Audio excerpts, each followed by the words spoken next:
All right. Everything's rolling. Mics are rolling. Podcast is recording. Everything's in sync. It's about fucking time everything works. Holy fuck. I got Matthew Bloss. Yes, sir. First time I seen him all year. Yeah. And funny, Donnie Darko over here. First time I see him all fucking year, too.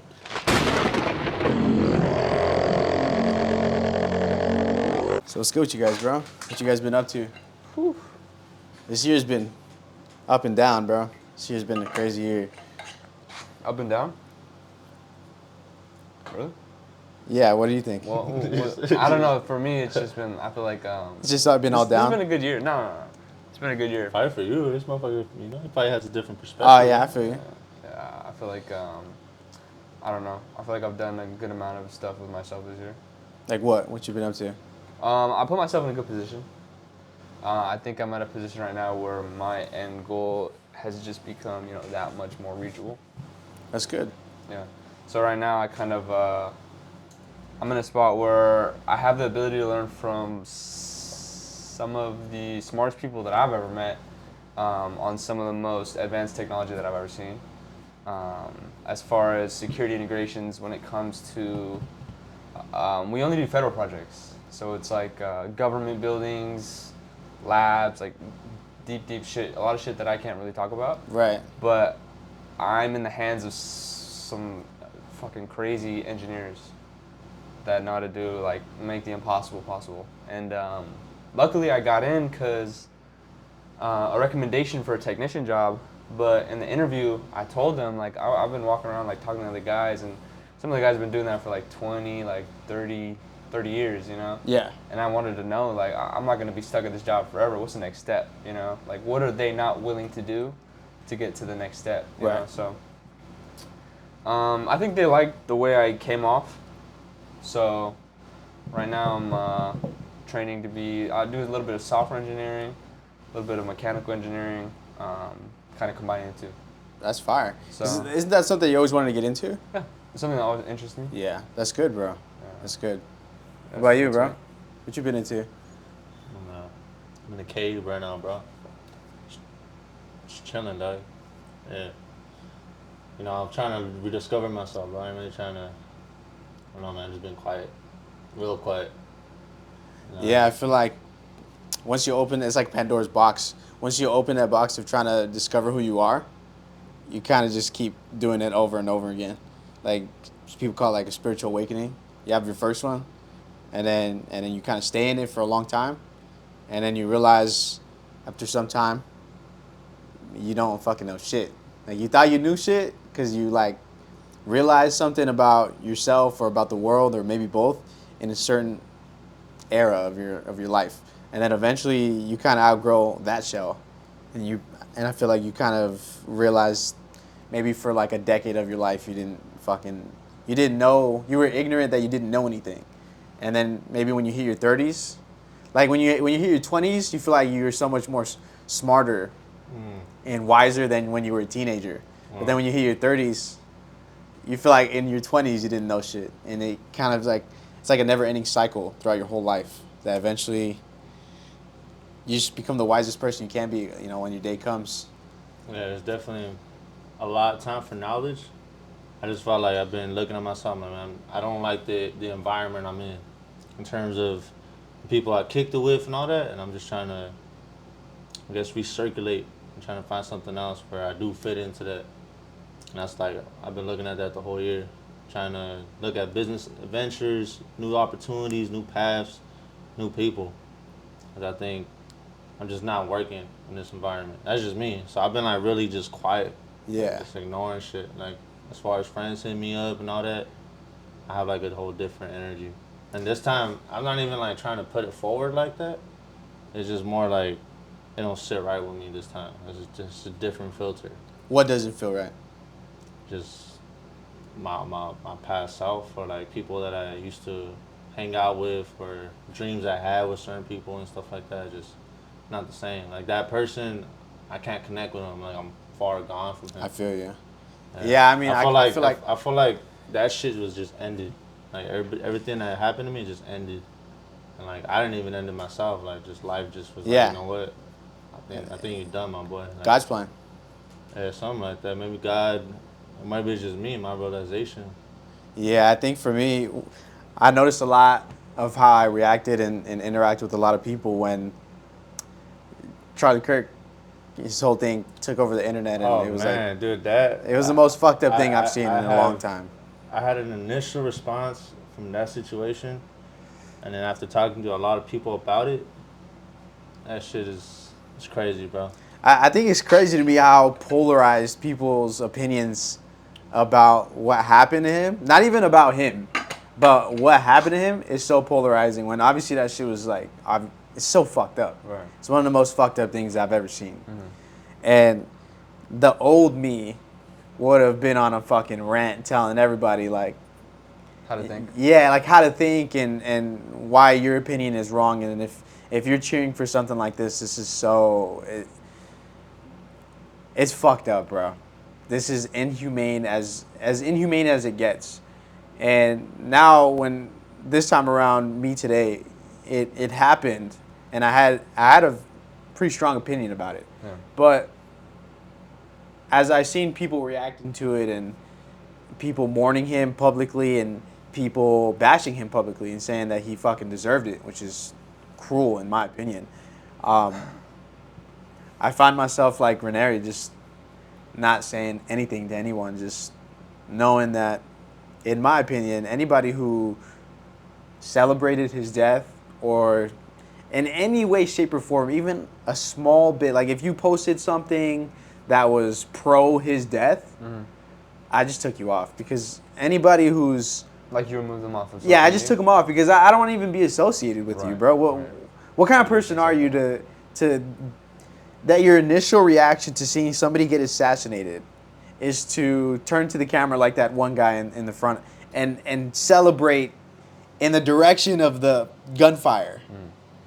Mm. You're telling me that your initial reaction to seeing something as violent as that is to turn around and celebrate something, bro. There is clearly something that is missing from your psyche, or I don't know what it is, but so many people have fallen into that mindset to think that political violence like that is okay. And if you even associate or agree or applaud anyone who acts like that, I just removed myself entirely. I took a big step back, and I feel like it showed me a lot of who many people are and how they react to just big stuff that's going on in the world, especially like that, violence and death. And a violent death, it was like shocking, bro. Yeah. I still don't believe that he died like that, and I wasn't even a big fan of his. It was just something that should not have happened, bro. It That shit shocked was you? fucked up, yeah. I feel like it didn't shock me as much as it did, yeah, definitely make me take another look at society when everybody started coming out with these comments and opinions. But I think it just shows that it just shows how much division really is in our country. Like it really shows how many people are as far away from this other side. It seems like everybody's trying to get as far away from the other side as they can, that they've pushed each other to like the limits. Everybody sounds radical. You're either radical or not nowadays. It's fucking Yeah. crazy. It's either not political people or radical people. That's what it seems like to be. I don't see a lot of people like in the in between anymore. And even me, like I've been leaning, certain ways, with shit going on, but at the same time, like I still consider myself like not political. Right. At the end of the day, I don't think humankind, I don't think you as a person, I don't think any individual has the right to say whether or not somebody deserved to die. Right, That's because not our job. It's not. That's not. We're not a judge or executioner. Right. So there's no reason for us to be even like, for me, there's no reason to be praising it. I see people mourning it, and people are gonna mourn loss. People are gonna mourn death. That's natural. But To go what out of your they're way to doing- celebrate. Right. What they're doing is unnatural. That's an unnatural thing to be doing. That's against human nature, because of so much anger, in people. So people have developed so much anger and hatred towards the opposite party that it comes out like that. Like people don't know how to really look at the big picture. Somebody died in front of their kids. somebody died in front of their, their daughter or their son. I'm not sure. Like, I just know his kids were there. Yeah. Like that's something to never applaud. I don't know. Yeah, it made me realize there's really no negotiating with these kind of people. Something has changed over the course of the last, I don't know, 5-10 years, as long as I've been paying attention. Because I had a conversation with somebody the other day, and I was asking them, because they're about 10 years older than me, and I was asking them if when I was a kid, like a little kid, like when we were kids, elementary school, were politics this prevalent in society and engraved in people's personalities as much as they are today? Like, was I too young to be able to understand these kind of topics? Or is it like never been like this before, to where it's like so polarized, where people on the left will not associate with you socially, online, anywhere. They just won't even. You just don't align. You literally won't connect with these kind of people. And then you go far enough on the right, and it's the same thing. And I feel like maybe the use of social media and the internet, as it's expanded and grown and more integrated into our everyday lives, as compared to even 10, 15 years ago when we didn't have Facebook, we didn't have Twitter, Instagram, we didn't have anything. So people were able to disassociate from those kind of things. The most you'd get from that is whatever the news shows you. Whereas now it's like whatever the news shows you, what the celebrities tell you, what the brands associate with, the government's always talking on the fucking news. Like, there's so many different avenues that they take, that politics has literally almost infiltrated people's psyche into shaping their personality as a whole. It's because when you create an opinion, you identify with that opinion. When you identify with something, as soon as you identify something, it creates something to struggle against with, because something's always going to conflict with your identification, with your reality, with what you believe to be true. And when something starts to conflict with that, that's when you create that anger, and that's when it comes out. That's when you direct it towards somebody and somebody else. That's what drives division. Mm-hmm. I think that's not really the conversation we had. It's more of how can we help these people realize that at the end of the day, this is just like a puppet show. Like, it really is. This is to distract us. Yeah. From fighting the big bad, the higher powers, the people that are actually controlling and manipulating everything happening around the world.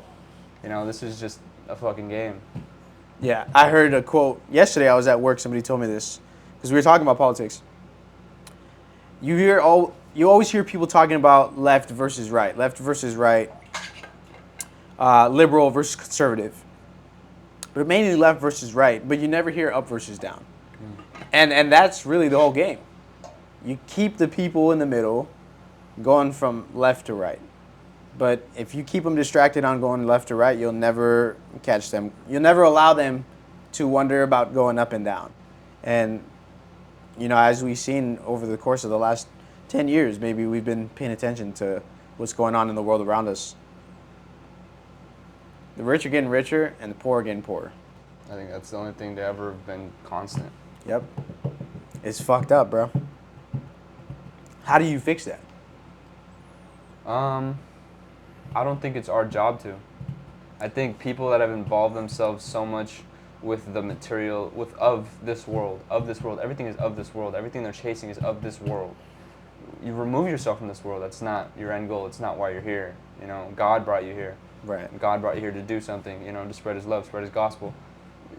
Yeah, I'm not saying neglect every responsibility you have, because there are social constructs that we're bound by. There's stuff that we need to do and that we're supposed to do and that we grow up telling ourselves that we're going to do. So I think the only way to really revolt is to become so free that you remove yourself from the calamity of all the chaos of it all. Like, if you can remove yourself from that, because it's always going to be there.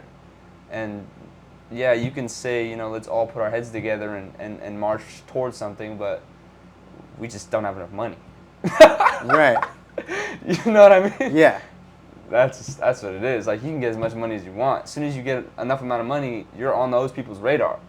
You know, and they're gonna make sure you don't get up there. It's the whole thing. Right, You're so- always under the bird's eye. Yeah. You're always once you're in the Always gonna be. system, if you're trying to get out, they're gonna watch you.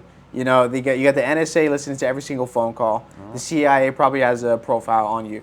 Like, every single thing about you, they know. They know how long you stare at people's Instagram pictures. Yeah. They I know. know, that's what- that they just know how fucking long trips me everything. You know. They know how long you stay on a website. They know read what it you all, read. dude. They know your location all times. They know how much time you spend in bed. I forgot where I heard the conspiracy theory, quote unquote, about how the government learned how to use Wi-Fi to essentially do echolocation in your own house. So they turned, I don't know if it was an AI or something, they made a program where they turned the Wi-Fi signals and whatever it bounced off of sent a signal back to the Wi-Fi router, and they were able to map out the entire thing. So pretty much they can see like everything. They have an entire like map of what you're doing in real time. Right. Like right now they can see that we're having 3 people with the table and a chessboard in the middle.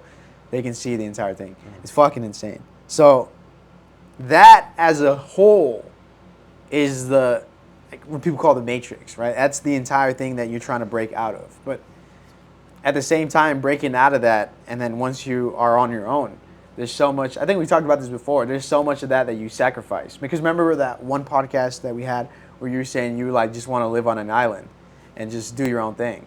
But then at the same time, it's like, it's kind of like the movie where you unplug, and then you miss everything about that was in the system. You know, like even the taste of a steak from that one scene. So At the end of the day, it's what you value. you can't escape it. There's Right. suffering on either side regardless. That's true. There's always going to be suffering. You know, suffering's not a bad thing. It's Yeah. a natural thing. It's of nature. You know, everybody suffers. Yeah, that's like a whole topic that I'm constantly thinking about too. About like how does one, is it in America this, or like what aspects of it leak out into the entire world as far as the control that you have or that they have over you, like your money. Like, do you remember that one, I forgot his name, that one billionaire who he became a crypto billionaire, and then he was on Twitter talking about the CIA is like child sex trafficking ring, Oh, and yeah, then they're gonna come I kill did me. see about that. And I then did he see about he was found like dead in the ocean or something. Yeah. So he's a billionaire from crypto. Probably Yeah. doesn't even live in America anymore. Right. So is there any escape? No, I mean, not really. I mean, the only escape is to remove yourself. If you involve yourself, like for me, what I'm doing right now, I could potentially see myself, what I want to do, I could see myself conflicting, I think, with, I think the overall social status, social stature, the norm. I think I can see myself in the future, if obviously I do as much as I believe I can, and I succeed to the max. I think potentially, you know, I feel like I might be able to reach that point. But at the same time, there's a huge part of me that I know if things don't work out or if something changes, like I really still have that part of me that just wants to remove myself from the system. You know, you can leave it. There's ways to do it. It's just you're sacrificing the social norm. You're sacrificing everything. You're sacrificing your entire programming. You're almost sacrificing humanity, because humanity is to take part in the whole. You know, humanity is to attribute to the whole. Yeah. That's what makes us one, because we are one. You know, but I feel like, dude, it's so hard to look around and realize that. You know, like, it's so hard to see that right now. I just get tired of it. You're right. That's what I'm doing. Yeah, you're 100% right. That is humanity. You got to serve this whole system. If you run away, you kind of, like, it does take some type of humane nature to come in here and be like, you know what, I am conservative and this is right, and America should flip its switch right now. There is some type of human nature that we're supposed to be taking a part of. Right. But I feel you, bro. Like, I'm exhausted, dog. I'm just like, okay, let the monkeys fight. And, you know what I mean? It sounds like pessimistic or nihilistic. I think a lot of Gen Z is nihilistic, but I mean, I just see so many people I wouldn't say they're hopeless, but there's like a bigger show, and no matter how loud you could, sing the horn, you can't move them, bro. You can't move them, dog. I think it depends what frame of view you're looking through if you decide whether it's nihilistic or just absurdism. Um, when you're looking at it as nihilistic, you're looking at it from the point of view of everybody around you. Everybody that sees that you made that decision. I was just about to say that. But if you can see it from yourself, you see it it's as, a little bit more of like I would say absurdism. holistic, bro. Really maybe. a holistic? Yeah. For me, it's just more of an absurd, because that's where I find a little bit more of my joy in that type of mindset. Yeah. Of that, just the absurdity of it all, the absolute, like, what the fuck, we're really here of it all. You know, that's where I kind of find a little bit more of my peace. That's where I'm starting to find more of my pieces. I feel like the same way, bro. And then it sucks in me because there's like there's a humane nature in me where I do feel for society in a way. Yeah, bro. And I'm like, damn, I feel for my family. I feel for people on the news. Not necessarily like Charlie Kirk or these political figures or just, like a normal working man. And knowing that, there's people with whips on top that got money and they divide us with religion. And they divide us with politics, and they control all the industries and the business, all corporations. You're gonna work for us till you die. Like knowing that that makes me feel like an asshole, because I don't want to partake in that. But then I feel like it's just like a suicide wish, anyways, bro. It's like pick your poison. Exactly. That's what I was saying. Like, I feel like, I mean, that would be a hell of a way to go, though. Dying by the government, reaching that much of an influential being of like, damn, they gotta take you out. I think that's sick. I think that's something to. That's like to max live by. prestige. Right. You know why I used to think that it was gangster until I seen people like Charlie Kirk, right? Like I thought he was cool, man. Like respect. But like people just memed him after, and I'm like, man, that's like I can imagine in his eyes. So I'm like, damn, this would probably put his whole life on it. Like he probably knew he was gonna die. I don't think like that day, but he knows. Yeah, anybody in politics knows they put a crosshair on themselves. Yeah, right. So he knew that he has that energy coming from, and then like people just meme it, and I'm just like, man, like people really don't. They're like, they got no honor, bro. They ain't no honor and respect for the guy to like put himself out there, and you gonna meme him. And so when I wanna, if I go for the government and they kill me, they're gonna do me the same way. Not even just the government, the people. So I'm like, do I want to serve you? I'm just going to be a meme at the end of the day. I think it's important to look at, even if it was small, and even if I don't agree with them, there is a small community that he reached. Yeah. And that I think it was pretty big. Right. He gave, you think it's bigger? Yeah. Really? I don't think it's as big. No, at least, I think it's small. I think it's a little bit of a small U.S. population, because big would be a little bit more global. I understand. That's my point of view. But, yeah, I feel like even that small little impact, those people, like they saw something that they resonated with. They were moved. 100%. Right. Whether or not, I don't care how they were raised or where they were raised, whatever their reality was fed by what he taught, what he had an opinion on, what he spoke. So, I mean, I think that's a good point to reach. I think that would be a point I would want to reach. But again, like, I don't necessarily have a plan B. I more have a shit's going to work out regardless, because what I want is going to go down. You know what I mean? 100%. Like, if I don't get there and I'm going to get here, it might not be like all that, but at the same time, I know I'll be happy. You got multiple plans to live like sustained and happy no matter what. If you go down this path, you good. If you go down this path, you good. Chilling. I don't know, bro. I've been feeling like that too. Like I lost like all my fire in me, dog. Like in terms of talking for people and shit. It's just like people don't like. I don't know, people don't recognize or appreciate it like that. And especially when I see these political figures, it's like everybody's meme. Like when I was in that group chat I was talking about, I saw that everybody had their own clique. Like, all right, this guy was conservative and he had a very rigid mindset on that. And this guy was a liberal, and then this guy was an Israeli. There's motherfuckers from Russia in there. I had a Russian guy in there, and they're all like, so they believe their own fantasy. And I'm like, in my head, I'm like, man, I'm no better. Like, if I say this, I'm gonna have this group, but then they gonna hate me.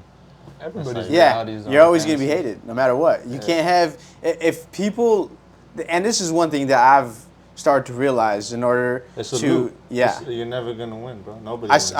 Nobody wins. I saw a video of somebody describing how people use their audience to blow up in order to become somebody worthy of monetizing their audience.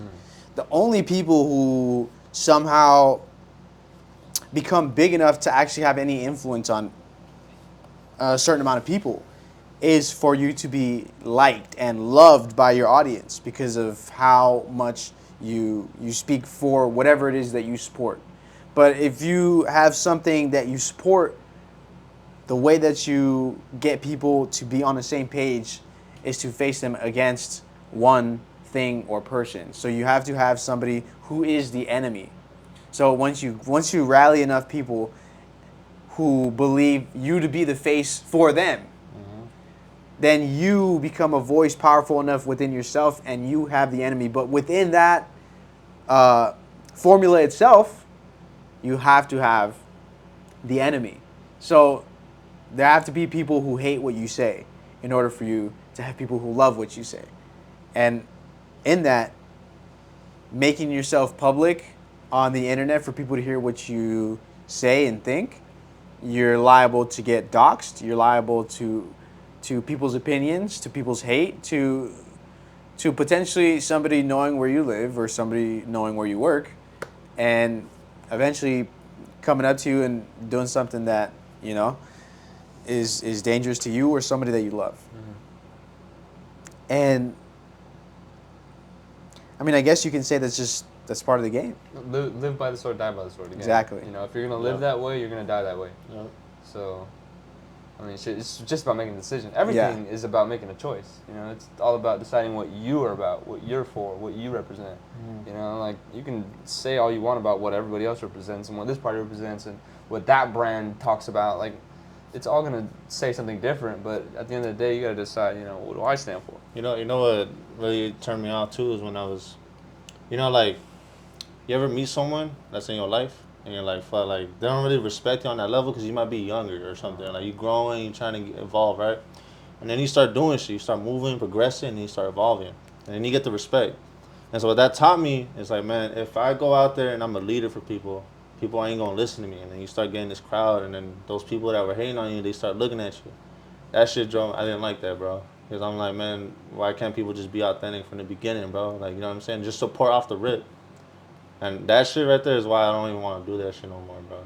That kind of drove me. Like, I could manipulate you to fuck with me because I have, like, the leadership skills if I turn it on.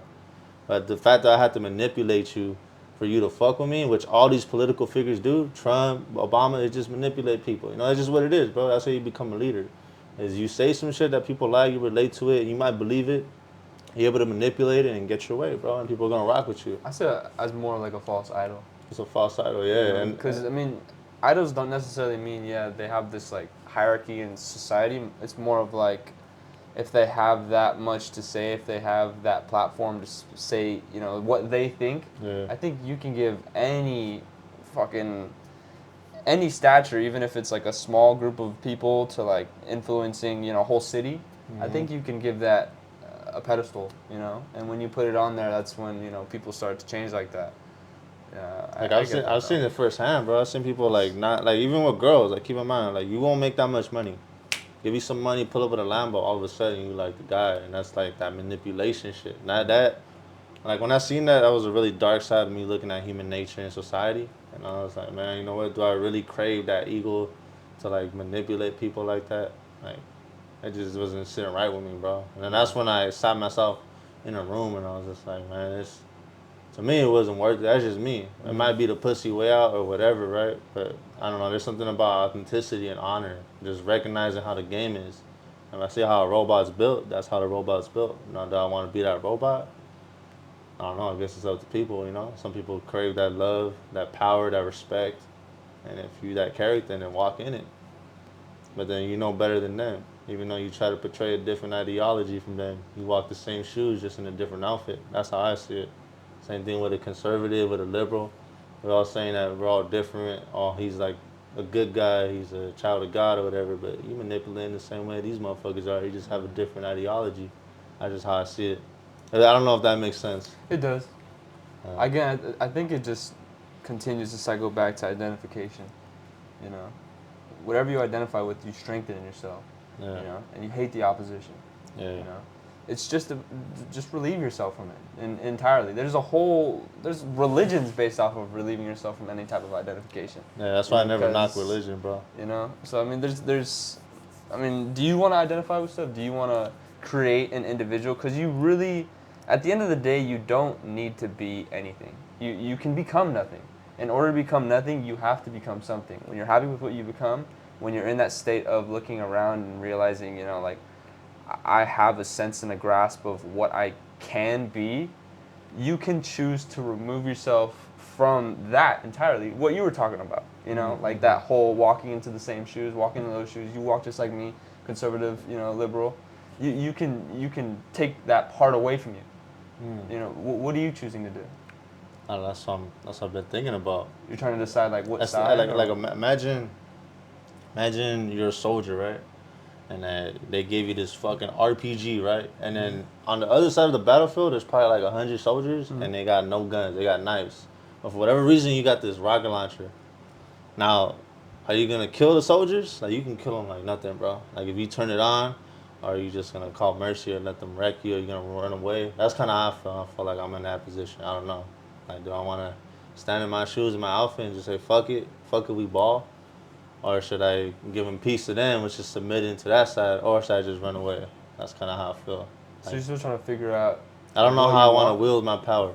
You know what I mean? That's kind of how it is. I don't know if I could live with this side or that side. I don't know. It's a tough choice.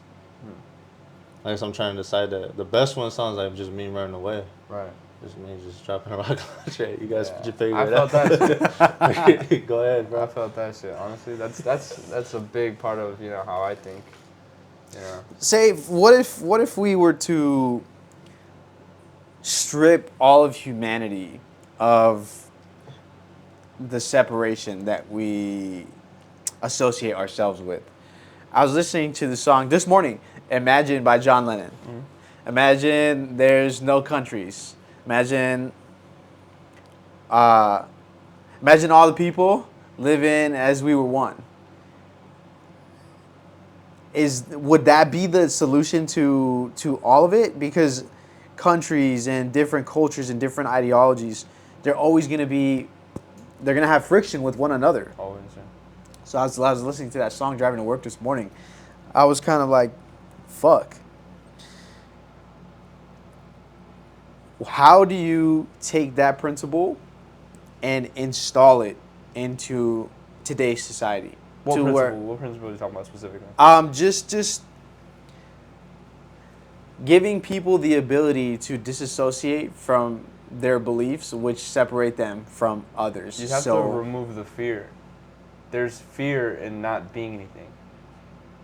Absolutely. Right. Absolutely. I fear not being anything. Right. That's where it's from. Here's the thing, though. Right now, I don't fear that no more. That's why I don't even know what to pick. I don't even fear it. I just don't give a fuck. I think everybody reaches a point. Well, I don't know if everybody, but I think it's rare. People that spiritually they're spiritually a little bit more like advanced. You know, they have that feeling of like, fuck, I'm tired of it all. Like, I really just want to live, man. I just want to experience. There's an aspect of that. That's all I want to do. In my mindset as well. Life. I don't want to like have all this shit going on and like we're always gonna be fighting for what? Nothing's gonna get done. Like shit. I just want to be. Like, what the fuck is the point? What are we doing? That's what I'm saying. But the point is to attribute. They've made it now to where that point of needing to attribute to society is like, what type of society am I attributing to right now? Look at what the fuck is going on. You know, what type of society am I really putting my fucking chips on? Like, what? You're going to tell me this is going on? Like, that shit just, it pisses me off because, I don't know, like, I'm frustrated. You know, I'm frustrated with everything going on. And one of the questions that I even ask myself once I go down this rabbit hole myself is, do we even, because sure, you can ask yourself, what kind of society am I putting my chips in, right? But then at the end of the day, it's like, am I even putting any chips in? Do we even have any control over this? Oh, like in the end game? Yes, like at the big picture. Think about it like you're in a casino, dude. Think about it like you're putting, you know, your money on your hand. That's right. all it's ever gonna be. Right, but are you even gonna be the fucking owner of the casino? Yeah, but are the cards rigged? Is there a magnet under the table? Does the roulette wheel have a magnet under? I feel like there's influence. There's potential. There's potential of people manipulating those cards. But again, you see those people watching, people that are winning too much. Same rules apply, Yeah, you get kicked. Right. You literally, you got to get up and leave. You have to leave this table. You can't play this game. You got to play another game. No, so now you got to play this game because they've taken you out of that game. Yeah. Sometimes you're able to profit. Sometimes if you have the luck, if it's fate, you're going to advance. But again, you keep getting everything removed from you. And maybe we could have had a difference if we lived way back when, but it's too late. It's too late. Yeah. You can't get that high up anymore. It's impossible. And I don't mind. Yeah, I'm not trying to get that high. I never wanted to be that high. You know what I mean? Y'all did it, but I mean, shit. Happy for you. It's not what I'm trying to do, though. I'm just trying to live. Yeah. Yeah, I think so many people are. So many people are, and we forget that. Yeah, that is so hard to connect with people. That's why I posted yesterday or 2 days ago, open invitation to anybody, because I feel like I've gotten to a point where, I don't even want to judge people for whatever it is that they believe in. At this point, honestly, I just want to have a conversation with anybody and everybody.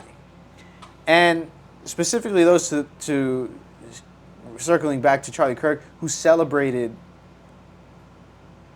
the death of him and his assassination. Those are the kind of people who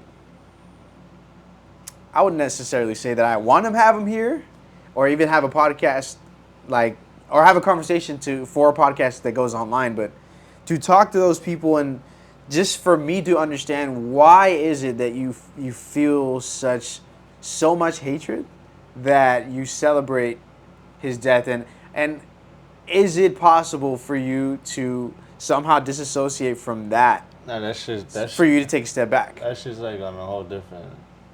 That's a whole different level, bro. Right. So that's where I'm at. To the point where. But everybody, 95% don't even know what happened, bro.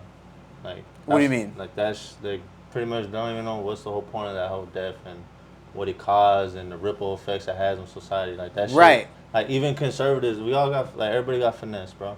So if you already know and understand that shit is so fucked. And it's not even Israelis, too. There'll be motherfuckers on the conservative saying that it's Jews. It's not. Yeah. It's not Jews. It's not left.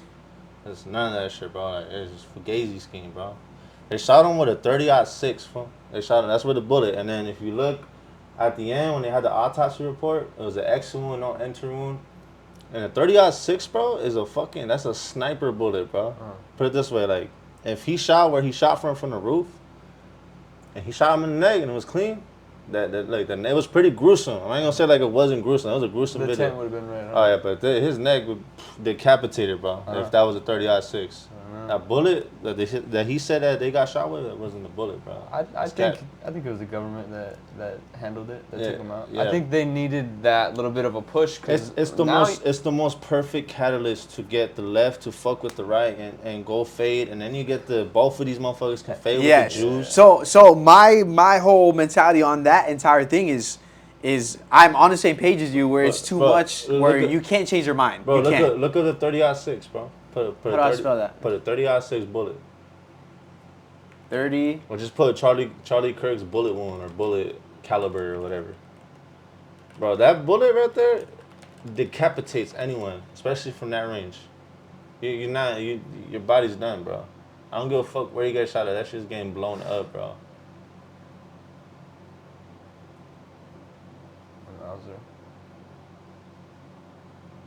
Put size difference. That's a sniper, bro. You telling me a sniper left a low hole like that? And I'm not trying to say that the video wasn't gruesome. It was a gruesome death. Nobody's saying that. But I'm saying it wasn't what they said it was. That's when that bullet doesn't do that, bro. That bullet blows you the fuck up. Way worse. Oh, you talking about this one right here? Yeah, it's a sniper bullet, bro. It's a 30-06. That's not a pistol.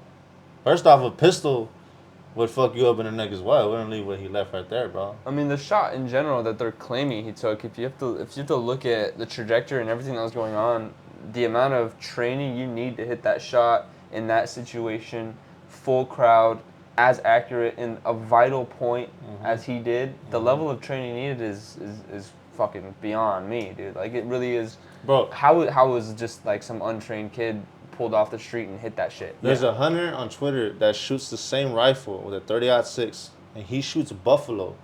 It goes through a buffalo.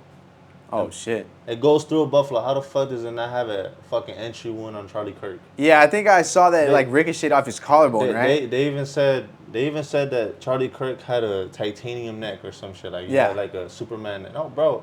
If a bull can't even take that bullet, you telling me like no, if it's not. Yeah, because we're just human. It's a human body. Yeah, we're not very degrading. fragile. I'm not trying to degrade Charlie Kirk, but that's not what that bullet does to a human being, bro. It does way worse. Because if it actually hit him in the collarbone, it would have just went through his collarbone. That would have blew you talking body parts everywhere, bro. Yeah. Like you're not. That's a closed casket, 100% closed casket. If you're getting shot with that, and so for the fact that it was an open casket and you telling me it was a 30-06, it just doesn't add up. It just makes no sense. Yeah, I agree. Everything is fishy about the entire case, and I don't think we're gonna hear anything about it. Just like we didn't hear anything about the guy who tried to assassinate Trump. That was like swept under the rug so fast. We never heard anything about the guy. We don't know where he's from, what he did, how he got there, why nobody did anything when the crowd was telling the police that there's a sniper on the roof, or why the Secret Service took so long to shoot him. There's so many unanswered questions, and then it just never got answered. Go on X, and then put Navy SEAL explains Charlie Kirk shooting or some shit. Shooting or shooter. All right, put that. And he's gonna explain the 30-06. Navy SEAL explains Charlie Kirk shooting. And you see, and then some people try to discredit this guy. It's like, motherfucker, This one was a Navy SEAL. Let me see. Nah, go down. Down. Right there, go up. What does that one say? this is just a movie clip. Fox News. Keep going. It's not that guy. 13 minutes. Fuck, you know who had it? Fucking Alex Jones has one too, but I don't like using that fool as a reference. Of course that fool has it. Dude, you saw his recent video? He came out and did a stream with the fucking Hitler stuff. Yeah. Oh, what about that guy right there? Yeah, right there. This one? Yeah, check that out. Was proportional, the neck would have been about 5.5, maybe 5.75 in diameter, giving him a circumference of maybe anywhere between 15 to 17 inches of his neck. So what we're going to do is we're going to simulate that with a pork neck. So we have pretty hefty pork neck here, and solid bone, a couple inches of meat. Oh, he's We're gonna see check. if we Look can at this, pull bro. to stop What the in it. fuck it does to that, bro? Yeah. And this time, I'm pushing out. I'm going to go to 175 meters. And we're going to see if we can hit this right square in the center and get a 150 grain bullet to stop. Now remember, it's a core lock. It is designed to stop. That's what it's designed to do, but it's not designed to stop. Here, on just ballistics gel alone, the 150 grain core lock from 30-06 is going to have almost 24 inches of penetration. There we go. That's our close approximation to a deer neck. Well, to Charlie's neck. So, and again, for size reference, see what we got. Oh, nah. That's actually insane, That's what I'm bro. trying to tell you, bro. That's actually insane. That's what I'm trying to tell you. That shit just blew up. That's what I'm trying. That's it, because it's a fucking sniper Yeah. caliber, bro. That's not. I didn't expect it to blow up like that. Bro, that's what I'm trying to tell you. So you telling me that this motherfucker Charlie Kirk had the strongest neck in human history? Yeah. Like, no disrespect to him, bro. R.I.P. But there's no way. Yeah. It doesn't make no sense. Yeah, that's crazy, bro. Yeah, that's what I'm saying. That's a fucking 30-06, bro. Bro, that shit goes through Buffalo. That's why the guys from that group chat were telling me that, bro. Yeah. I didn't even know that. I didn't even know about the caliber 30-06 until they told me, and I did research on it. And then, it just makes a lot of sense. And then the guy was saying that this was a catalytic event, so where you get the people blaming the Jews. Now you got one group saying the Jews. Now you had this whole, it's just the best fucking event to have everyone divided, bro. Yeah, to divide everyone. Jews, left, conservatives, the poor and the rich. It's just He was a perfect guy. perfect. Yeah, like, and especially with the whole. Then he had this one weird motherfucker, Tommy. What's his name? Thomas Robinson or some shit, right? You have him, and then he has a transgender boyfriend, so that goes with the left, and then he comes from a conservative family. Maybe he did. I don't fucking know. I mean, the CIA knows, but we don't know. We really don't know. Only people that knew him really know. And so then you got the conservatives tripping out, and then you got the Jews, because he was talking about the Jews towards the end of his death, saying that Netanyahu, we got to question Israel. What's going on with Israel? Why are we sending so much money to Israel? And so now people are blaming the Jews. It was like perfectly timed. It's perfect. It's almost, so that's why when people talk about it, how your question is, how do you set people up to, I guess, avoid this or to come to one truth?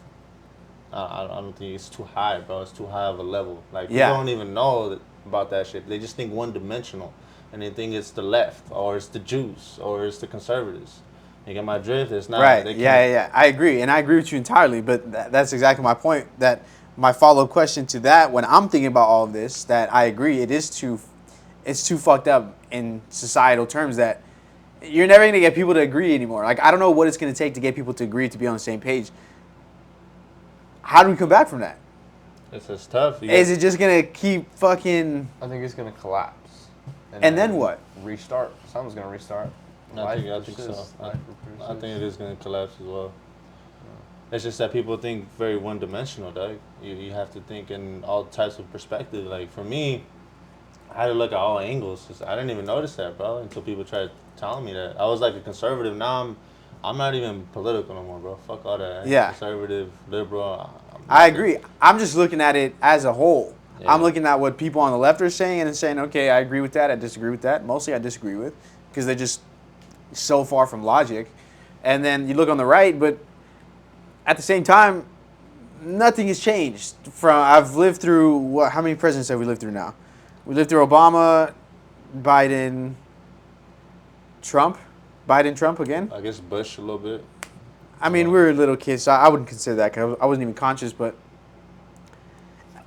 as far as talking about the times that I've been paying attention to the world, high school and on, where we've actually been affected by political ideologies and the internet. Yeah, I don't know how you're going to clip that. That's just not clipped. What? You try to clip this whole segment, I don't know how you're going to clip that. I have no answer for it, bro. Like, I don't know where this goes. I have no answer for it. I don't know how to. Me just explaining all possible scenarios on each faction that believes in one scenario about this, they're all cooking me. I just explained all of them. I explained the Jew perspective, I explained the left perspective, the conservative perspective, and all of them are going to come after me saying, you're wrong. You're a fucking Jew. Or you're from Israel. Or they're going to say, oh, this guy's a left liberal net. Or he's going to be like, oh, he's hardcore conservative. All of them are not fucking with it. It's my fuck. That's right there the perfect example of me trying to say that you can't. It's too one-dimensional. Everybody, thinks it's only right or wrong. You know, it's black or white. You know, we've talked about that before. Everybody's so, it's this or that. But again, it's that one-dimensional thinking. People can't open it up to understanding that there's so many different levels to this shit. Yeah, bro. There's so many different levels to every single decision you make every day. Even yourself, you're constantly changing. Each and every step of the way, you're all day. I feel like every second of the day you're a new person, and it's just about like how you move forward with it. But I mean, I think the issue is people don't see the whole. That whole that you're talking about. Yeah. People don't see that. People don't see it as a whole. They see it as like a sandwich cut up in different plates. And yeah, because they're very narrowed down to what's happening to them right now at this very moment. How is it affecting them? How's it affecting me and the people I love? Mostly just me. So you think if, because I mean, it's hard not to resonate with experience. Because where do we learn the most? You've been told a million things all your life, but at the end of the day, the only times you really learn something is through experiencing it. How much do you want to give to experience? How much do you want to? How do you identify experience, though? Would it be that's my question. Would you be by living through it or seeking knowledge? I think you don't have to seek knowledge through things to experience it.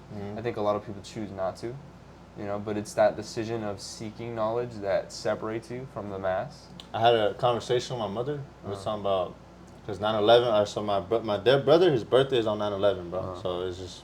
Oh, for real? It's a fucking weird day. That's crazy. It's a weird day, 9/11, and yeah, it's just weird. But anyways, we were talking about 9/11 specifically, and I told my mom, like, man, it's crazy, like, rest in peace, 9/11, the memorial, everything that happened.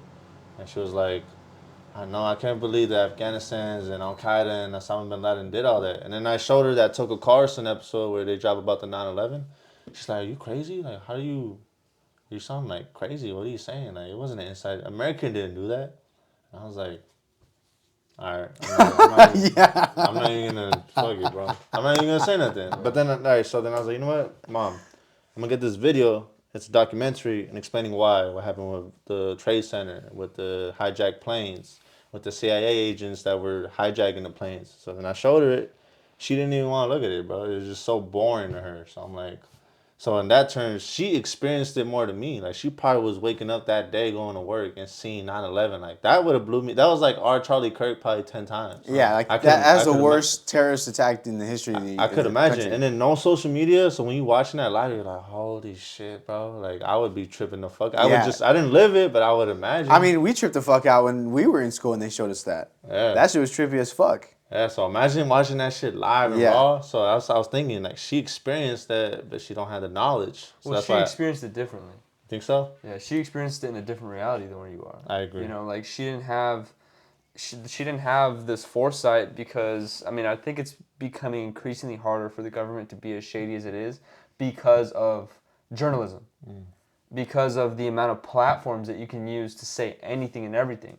You know, as much as the government tries to shut you up, you can get your words spoken. You know, Yeah, you have more people that can see the truth about things. right. Yeah, And more she lived eyes. in reality where it was more of like, you know, Control. you trust your government. Yeah. You trust the people that are leading you, and when you experience that for so long, and somebody tells you different, now you're living in her fantasy. And I'm pretty much destroying her world. You're destroying her reality. And you know, in That order makes to sense. gain something new, you have to give something up. You know, people that are willing to give something up to gain a new perspective on life, because that's how they've lived their whole lives and they're happy with it and they've reached it this far. Why change it now? Yeah, You they're know what I mean? comfortable with it. Yeah, It's so safe. I mean, it's nothing to be mad at because you can't change it. It's human nature to be comfortable. It's human nature to get comfortable and satisfied with where you are. I think there are a handful of individuals that I think I get along with the most when they say, you know, this is my truth. Show me something better. Show me something different, and I will follow you. But you know what? I wouldn't say people are that malleable to do because, an example, COVID. I had people with the same amount of tools, the same age as me, that were looking at the same propaganda. They had Twitter, Instagram, whatever the fuck, and they took the vaccine. And we had the same tools. Like, maybe I just searched different shit. Like, yeah, maybe I was on this website saying that vaccines were not good for you. They have all these heavy metals and we're not supposed to be taking this vaccine they made in a fucking year when vaccines take 10 years of testing and shit like that.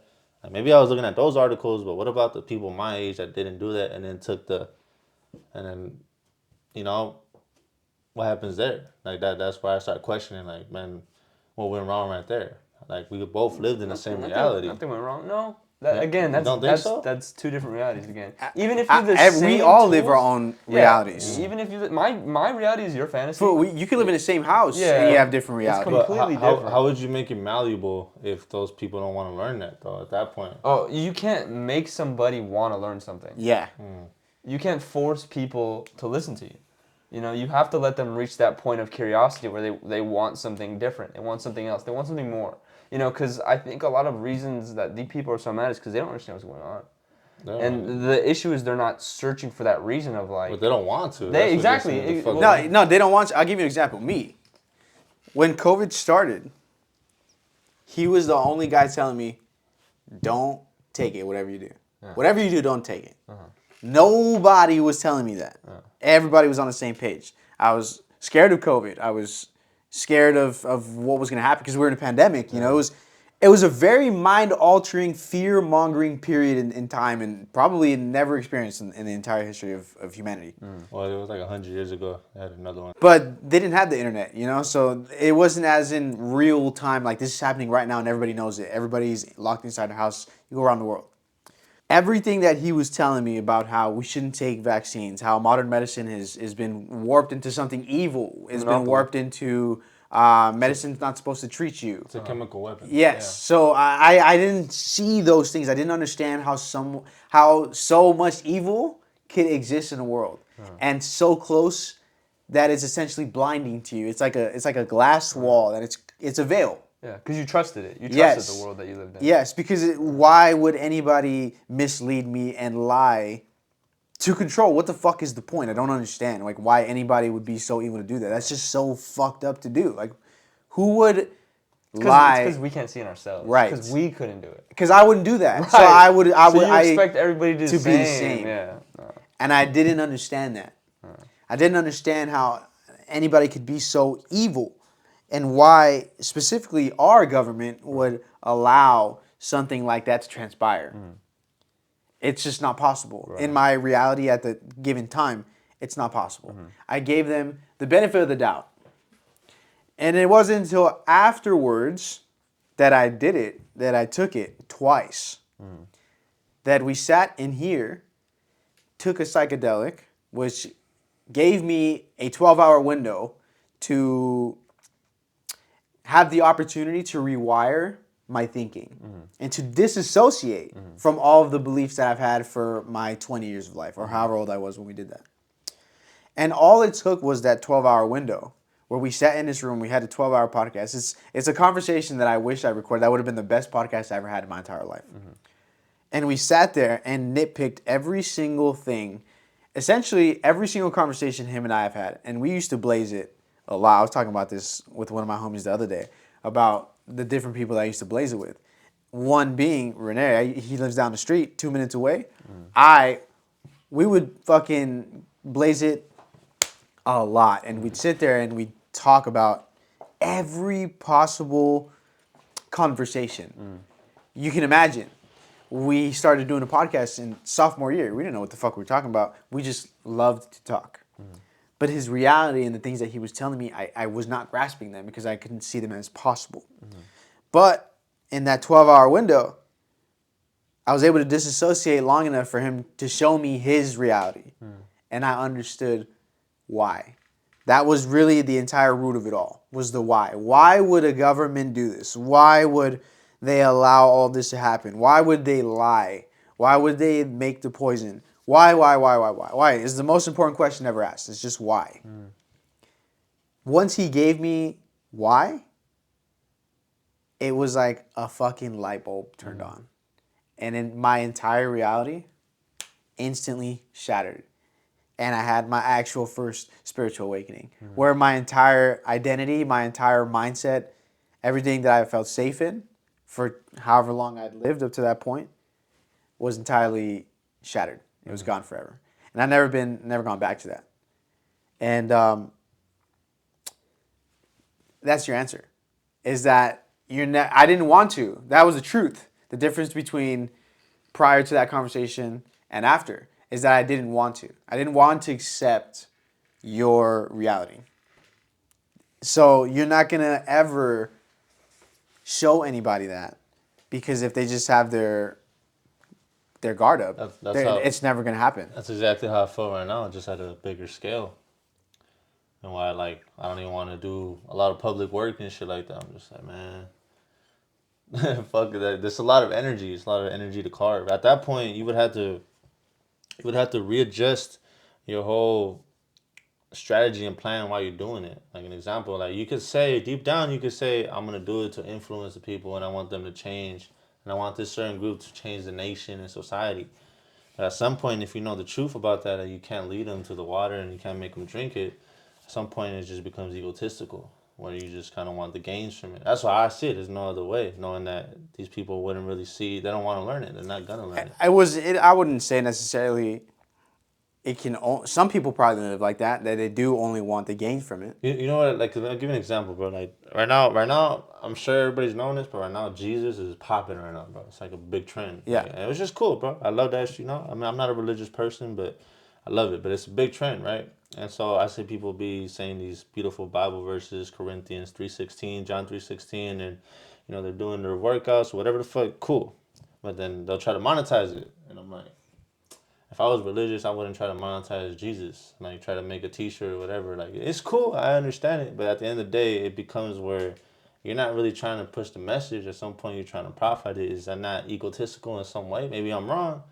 But, like, if you really believe it, you don't need money from it, bro. There's other ways. That's just how I see it. There's people like that. Yeah, there is. And those people I respect. Those people, like, I'm like, Yeah, but I ain't gonna say nothing to you. Like, I'm not my head, and you know, you live in religious, you live in the way of God.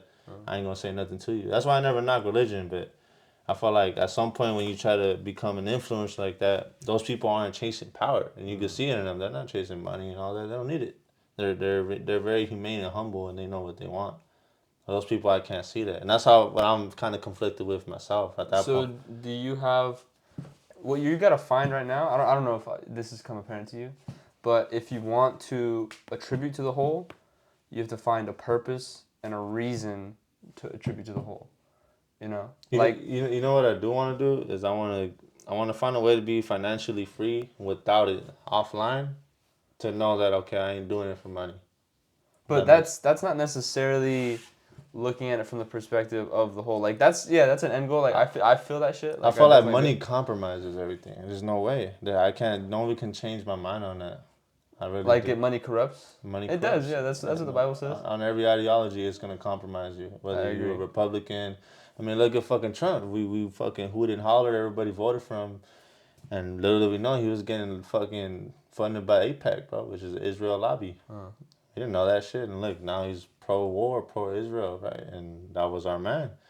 You know, money corrupts, but he was fucking singing a good tune. Yeah, He I was agree. singing an amazing tune. Like Yeah. it sounded like the second coming of Jesus Christ or something. I'm not saying that that's how it felt for a lot of people, but that's what it sounded to me. You know, I'm exaggerating on that analogy, but you know, Intermission. Pause. yeah, that's kind of why I don't want to do YouTube no more, bro. Because Do you think it has the power to corrupt you? I think it will. And then that's the whole reason why I was doing it on a low key. Like if I was just honest with myself, it didn't sit right with me. You gotta find another reason. There's- Because I mean, I feel like I think the road that I'm walking might lead to some financial gain. I think my end goal would lead to a major influx in my financial capacity. But at the end of the day, that's what we believe. I think what I have in my heart is strong enough to outweigh that corruption that because it's gonna creep on me. I know it. Like as soon as it start to get up more and more, everything, all your desires, everything that you want, that's what money is. Yeah. It's gonna whisper in your ear, but you have to decide. Is desire why I'm alive? Is chasing each and everything that I want to do at that very second why I'm alive? It's not. 100%. That's the thing. It sounds easy, but when it happens, that's when That's a real test. that's when you know. You And know. the man who believes he can and the man who believes he can't usually are both right. That's kind of why I want to make it easier for me. Is I want to go ahead and make the money and by myself somewhere else. So then when I come and do this type of thing, I don't want no game from the monetary system in terms of what I'm doing. More just like, yo, this is what I gotta say. If people rock with it, cool. And if you don't, I mean, So you're stripping the reward because you feel like it strips you of your honor. yes, sir.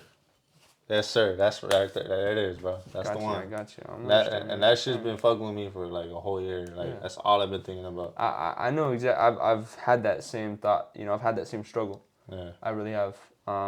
Again, it's about creating enough strength in your mission.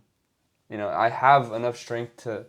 I feel like when I speak about what I'm really what I'm really working towards, like there's an energy that's like pulsating through me. A belief that can't be messed with. Something that I feel like nothing's gonna get in the way of. So I'm gonna find strength in that, and I'm gonna walk my path.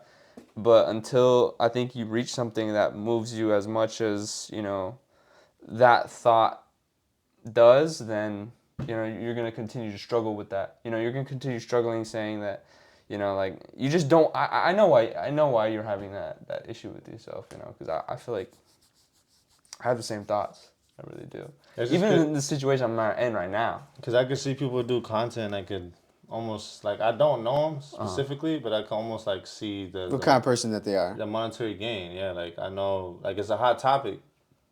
And talk about the specific topic, and I'm like, okay.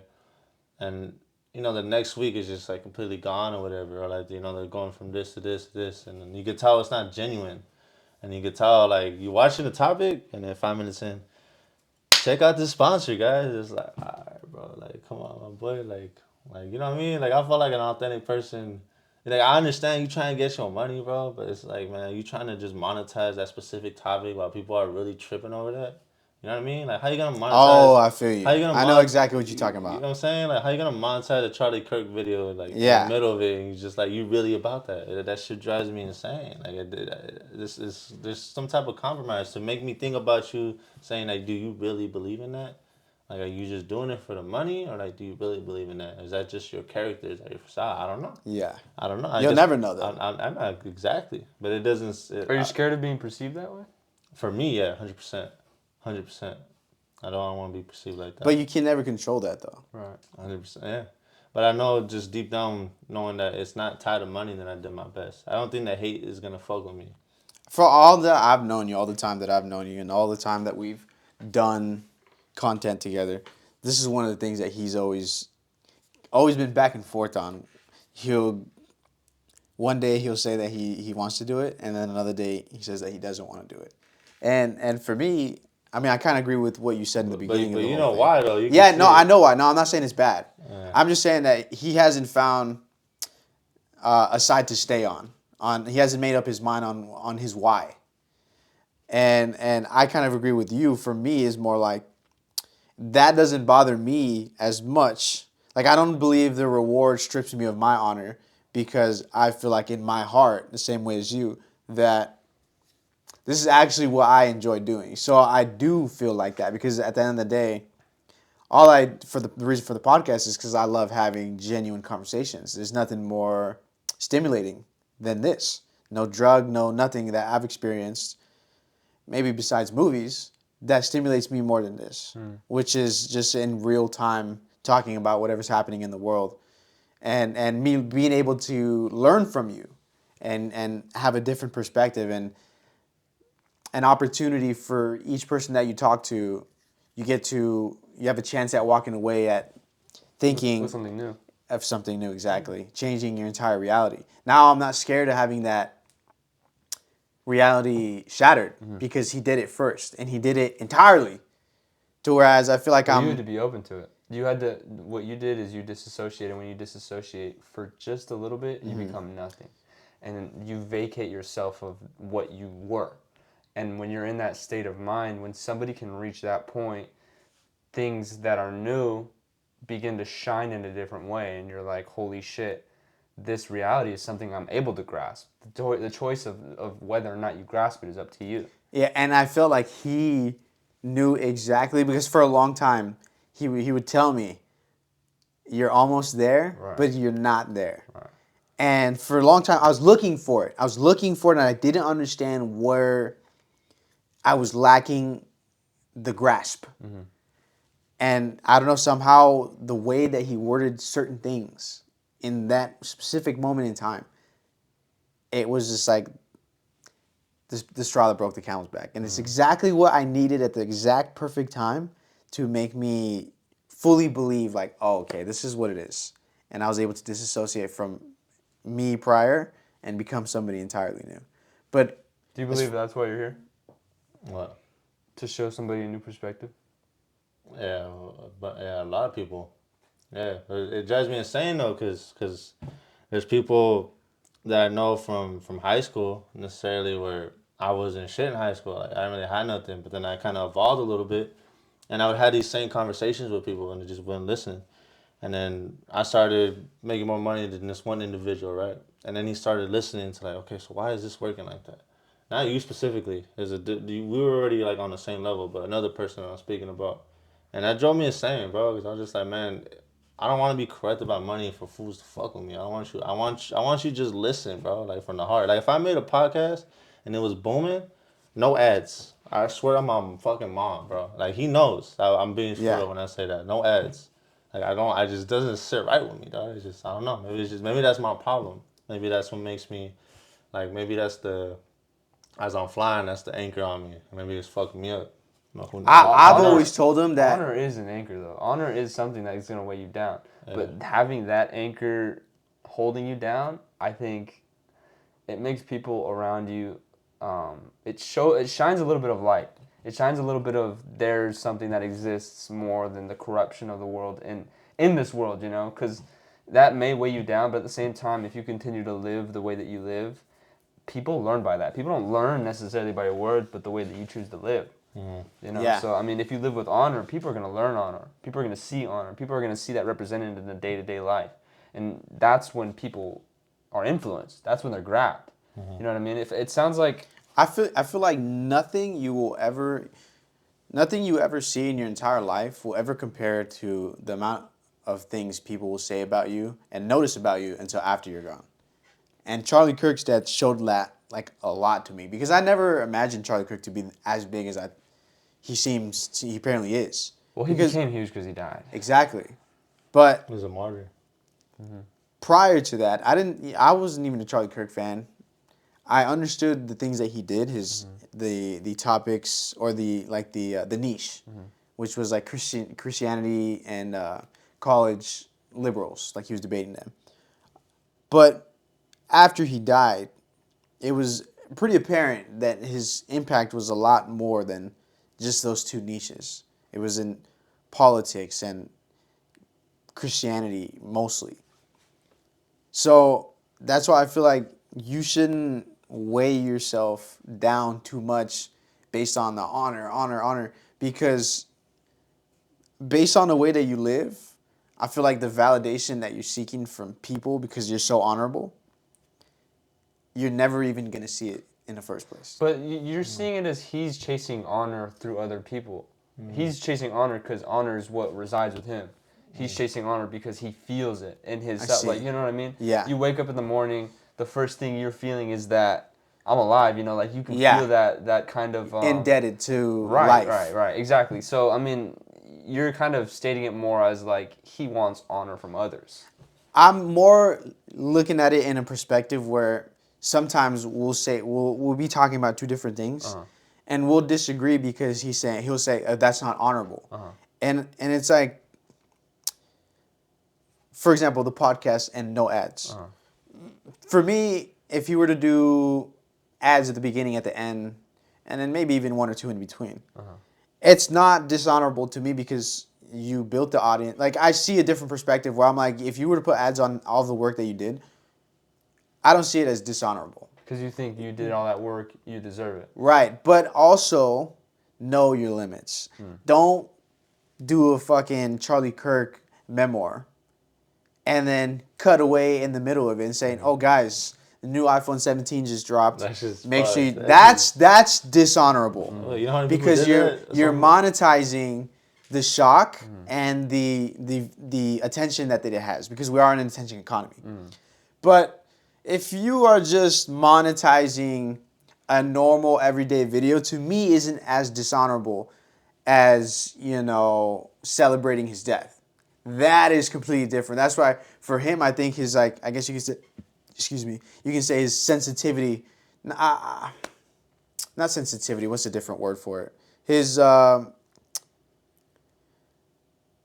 don't know, his I guess you can say his need to have honor in everything that he does. It's too much for me. To whereas I feel like it anchors him down unnecessarily. Because it can become self-inflicting. It can become something that harms you more than it doesn't. You know, like for me, I think I carry more of a similar strength of honor that he does. Yeah. That he resides with. Right.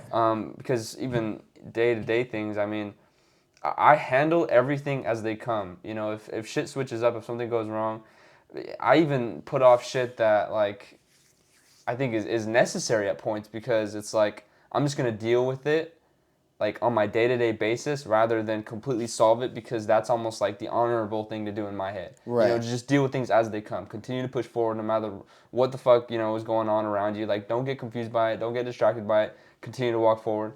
And that can create a tunnel vision, and that's what you're talking about, of that tunnel vision of, like, of having that much kind of purpose and I guess meaning behind shit really mattering to you, because it matters to him a little bit more than it matters to you. Exactly. And this is the thing that I'm trying to say to him, because we have different.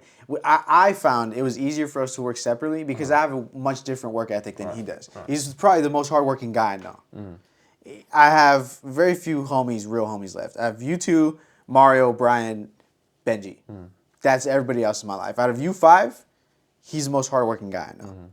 But going back to the honor, where I feel like it unnecessarily weighs him down when it doesn't need to. I feel like he could have that podcast that he wants to, because I've had conversations with him. He's my oldest homie. I've known him since kindergarten. So I feel like I've literally seen him and known him my entire life. We have conversations and podcasts off screen as regular conversations all the time, on the phone, once a week, once every other week. This guy is the reason I have the mindset today. He's top 3 most influential people in my life, easily. So that's why I feel like when you have that honor that you want to uphold for yourself so much, but I see who you are as a person, it's like, why? When you could like do so much. And I'm speaking specifically for the aspect in your social media, because you're always going back and forth based on like, sometimes you want to do it and sometimes you don't want to do it. And you always do that. You've always done that for the years that I've known you, that we've been doing this. Sometimes you want to do it and then sometimes you don't. Like, I don't have that problem. My problem is my lack of discipline, because my motivation goes up and then it goes down, and then it goes up and then it goes down. And he doesn't like that, because, why would he? That's my problem for me to understand, for me to conquer. He doesn't have that problem. With his problem is his honor complex, whereas he doesn't know exactly, like, sometimes he wants to do this, other times he just wants to dissociate from the entire thing and just do his own thing. But I feel like, personally, I've known him so long that he doesn't need to anchor himself down for no reason. And I don't see it as dishonorable if you were to just take what you want to do, because I know you like to do this, and I know what he's just said earlier, that you feel like your purpose is to tell people. So if honor is one of the major things, if not the major catalyst that's stopping you from doing it, I don't think personally that it should weigh that much, as much, it should hold that much weight as you're putting on it. You know what I mean? Yeah. Yeah, I don't know, man. Does it make sense what I'm saying? Yeah, 100%. Yeah. I just can't. I don't know, man. I just can't see it like that. No matter how much I try to, I just can't do it. Cause I get like a little bit. You know what it is? It's like I look myself, and I look at my ego, and I'll be like, man, so many people are like great people, and they could do great things, And then for me, it's I could see myself doing that, and I don't like where it makes me, bro. You're gonna go in that power, and you're gonna dive in it. It's gonna consume you. I don't care what anybody tells me. I see what everybody. And I know that when it happens to me, I'm gonna change little by little, and then I'm not gonna remember who the fuck I was. I think it's like a dark path, Like everybody, I feel like they all go through. They all forget everything about it, and then you have to move like that. Like now you get a certain amount of views. Now you really gotta like watch your back a little bit. Like now you really can't talk to certain people, because everybody switches. Like not everybody all of a sudden loves you. Oh man, I was supporting you since day one, and I fucking hate that fakeness, bro. I hate it, cause it's like, man, I was supporting you without I didn't need nothing from you, bro. I rocked with you from day one. But like now, like, are you a genuine person? Like nobody's dying for nothing no more. Nobody's genuine, bro. That's why that honest shit's so important. It's like, what else you gonna live for, bro? Exactly. What's the whole point of life, dog? If I'm just gonna flip flop because I can gain something from you, it's all about money. It's all about power, and everybody wants something. They just want. And the minute to where it's convenient for them, all of a sudden they change, and it's almost like you manipulate them, and it just doesn't sound genuine with me, bro. That shit drives me insane, bro. I hate that shit. I don't know, man. Yeah. I fucking hate it. I feel like it's a conversation we've had, and he said the exact same response, that it bothers him, knowing that people are going to switch up. And the only response I have to him is like, just pay attention to people now. That's it. Always remember now. Remember yourself. Remember the people around you, how they treated you, and just remember. But then another argument that I would have to that is you're going to forget yourself. Yeah, you are. You are going to forget yourself. Who cares? Why do you care that you're going to forget yourself? You're not going to... Yesterday, you weren't the same person as you are today.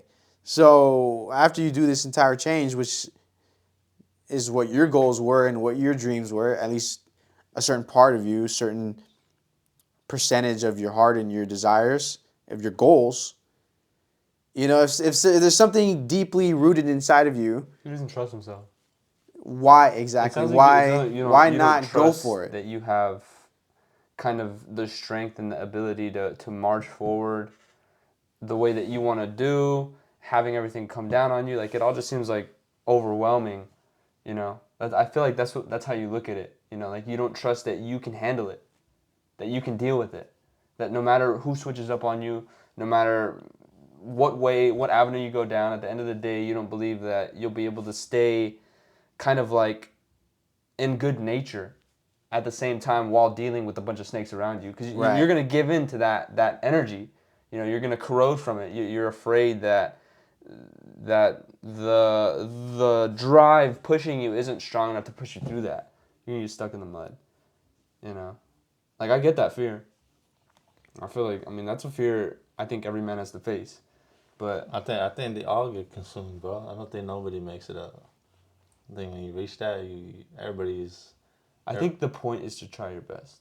Think so? How how do you know? Hold on, why am I getting a call? How do you know? Oh, that's false. Yeah, how do you? I think you know when you're trying your best and when you're not. That's how you know. You know if you are. Because for me, when If you're being honest, dude. yeah, exactly. What for me, eventually, when I get there, whenever that is, whenever I master the discipline that I can't seem to fucking do, eventually, I know people are gonna switch. People are gonna look at me different. People are gonna treat me different. But that's what I want. I don't want people to treat me the exact same way. I'm not in the best shape in my life. I'm not financially in the best shape in my life.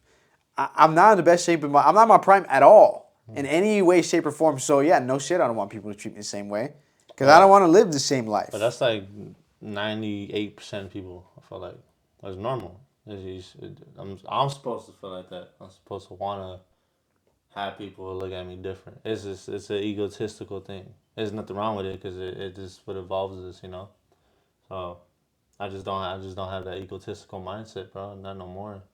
But it's normal. It's 100% normal. You should want to do. Else you stunt your growth, and that's probably why I'll be stunting my growth for a very long time. So it's just like it just depends, bro. It just depends on what you want to choose. And I guess I don't know, dog. You don't know what you want to choose. You know what it is too. I've always been extremely alone, where I always had like small group. I don't really got family. Like I know we speak about family, like specifically with you too. I don't really got family like that either, bro. So right now, the way I'm thinking about it is like, I think if I had a solid foundation around me where they're rocking with me, it'd be more easy to go. Because then I know like at least I got this house where it's not gonna get corrupted no matter what. And I don't think I even got that house. So then when I'm going, it's just like so many options waiting up at me. I don't even know what's home, and it won't ever be home because it's all just came out of nowhere. It wasn't like a true foundation that built me. You know what I mean? That's what makes it hard too. Yeah, but I mean, if you understand that, then maybe you can accept that that's probably why you were put here, so that you can start that. Because if you say you don't have that in your family, I don't know if it's just you. More than likely, when people don't have that in their own house, it's not just you; it's your entire family. So maybe you were here to build that. It's just hard to deal with. It's hard not to get lost in it. You know, in a house that corrupt, in a house that Right. It's hard not to get lost in the noise. You know, like That's of a just household. traumatizing, bro. Yeah, it really is. It takes a lot of your attention, and a lot of times it is that thing that's taking away your ability to catechalize to that next step. It's that, Right, but wouldn't you want to adopt the mindset that that's what you're here for? to deal with it, No, to fix it. Yeah. to fix other people. No, Well, but that to create it yourself. that was kind of my plan. Is I wanted to like restart my whole bloodline, bro. Like, Exactly. but To fix the future. Yes. So start with yourself. It's hard to fix the future when you go back to a home that's living in the past. Right. yeah, so what I discovered, the only answer to doing that is possible, is you ever watch Star Wars? Yeah. You ever seen episode 2, Attack of the Clones? And you see episode. I've seen all of them. You see when Anakin Skywalker comes to the Sand People. Yeah. And he just, you know what I mean? That's crazy. That's what you need to do, my boy. but like Itachi? but like psychological, not physical. and that's what I'm planning to do. Yeah, well, yeah, because I can see Like that. Itachi. Because you build up the people that you live with. Yeah, you build up their own like they almost become a part of you. You know, because I mean, I started. No, they do. Not almost. Yeah, I started doing a lot of things that my parents were doing and stuff like that. So And It's genetically and psychologically and the as you're specific growing up. scene with Itachi, even his parents knew, like, yeah, they accepted he chose they that. they knew that it had to be done. Right. They saw their own corruption. Right. Right. I think they just have accepted the way that they chose to live. I don't necessarily think that they thought they were corrupt. Again, only a righteous man is able of a lot of destruction. Only a man who deems himself righteous. I agree. So I don't think they saw themselves as like, oh, this is bad against evil. It was more of like, this is what we believe in, this is what he believes in, he's going to make a decision. And he chose to call it, yeah. Yeah. Yeah, that's it. That was a deep ass. That's a deep scene, bro. I love that scene. That scene. You seen that? Yeah, you've showed me before. Only once. Yeah, we've had the conversation before. You never seen Shippuden? I never seen the show. That's cold. Shippuden changed my life. He used to be big on Naruto. He used to talk about it all the time. Bro, Naruto literally changed the type of person I am. Really? 100%. That's because I'm not a big anime guy. I don't like anime no more. As bro. advanced anime I go is just Pokemon. Naruto and Shippuden were the first and only animes I've ever watched at the time. That's what I watched. Yeah, that shit's fire. And the only reason I watched it is because I had the time. It was COVID. COVID hit. I didn't have nothing to do. I'm like, what the fuck else am I gonna do? Found something new to watch. I was like, okay. I mean, he's kind of cool. At the end of the show, I'm like, what the fuck? I just got born again, bro. It was actually like that. Yeah, he always tells me to watch it, but I think it has like more than 1,000 episodes or some shit. Yeah, so I never watched it. It's too much. Well, that scene specifically is what I want to do, and that's the only way you would solve that. Like, you really gotta do that. Now, I accepted that, but also, I want to do that before I have like some type of crowd to compromise that. I feel like you feel like you gotta do that shit in private, bro. I feel like my family did that themselves. I think that the things that they did when they came to light in my eyes, I was able to almost disassemble their entire nature, their entire existence, and understand that what they give power to and what they deem as their morals and their beliefs is completely separate from what I'm going to choose to do, because I'm not going to end up like that. You know what I mean? So I think they almost killed themselves in my mind. So I think, I had the same thing, but they don't know that. Not yet. Not until you walk in that door one day and you had the ability with so much wealth to say, that's when they know. They don't know that. I mean, in my opinion, I don't know specifically in your scenario, but I don't think they know. I think they still believe that you're indoctrinated by them. By that, yeah.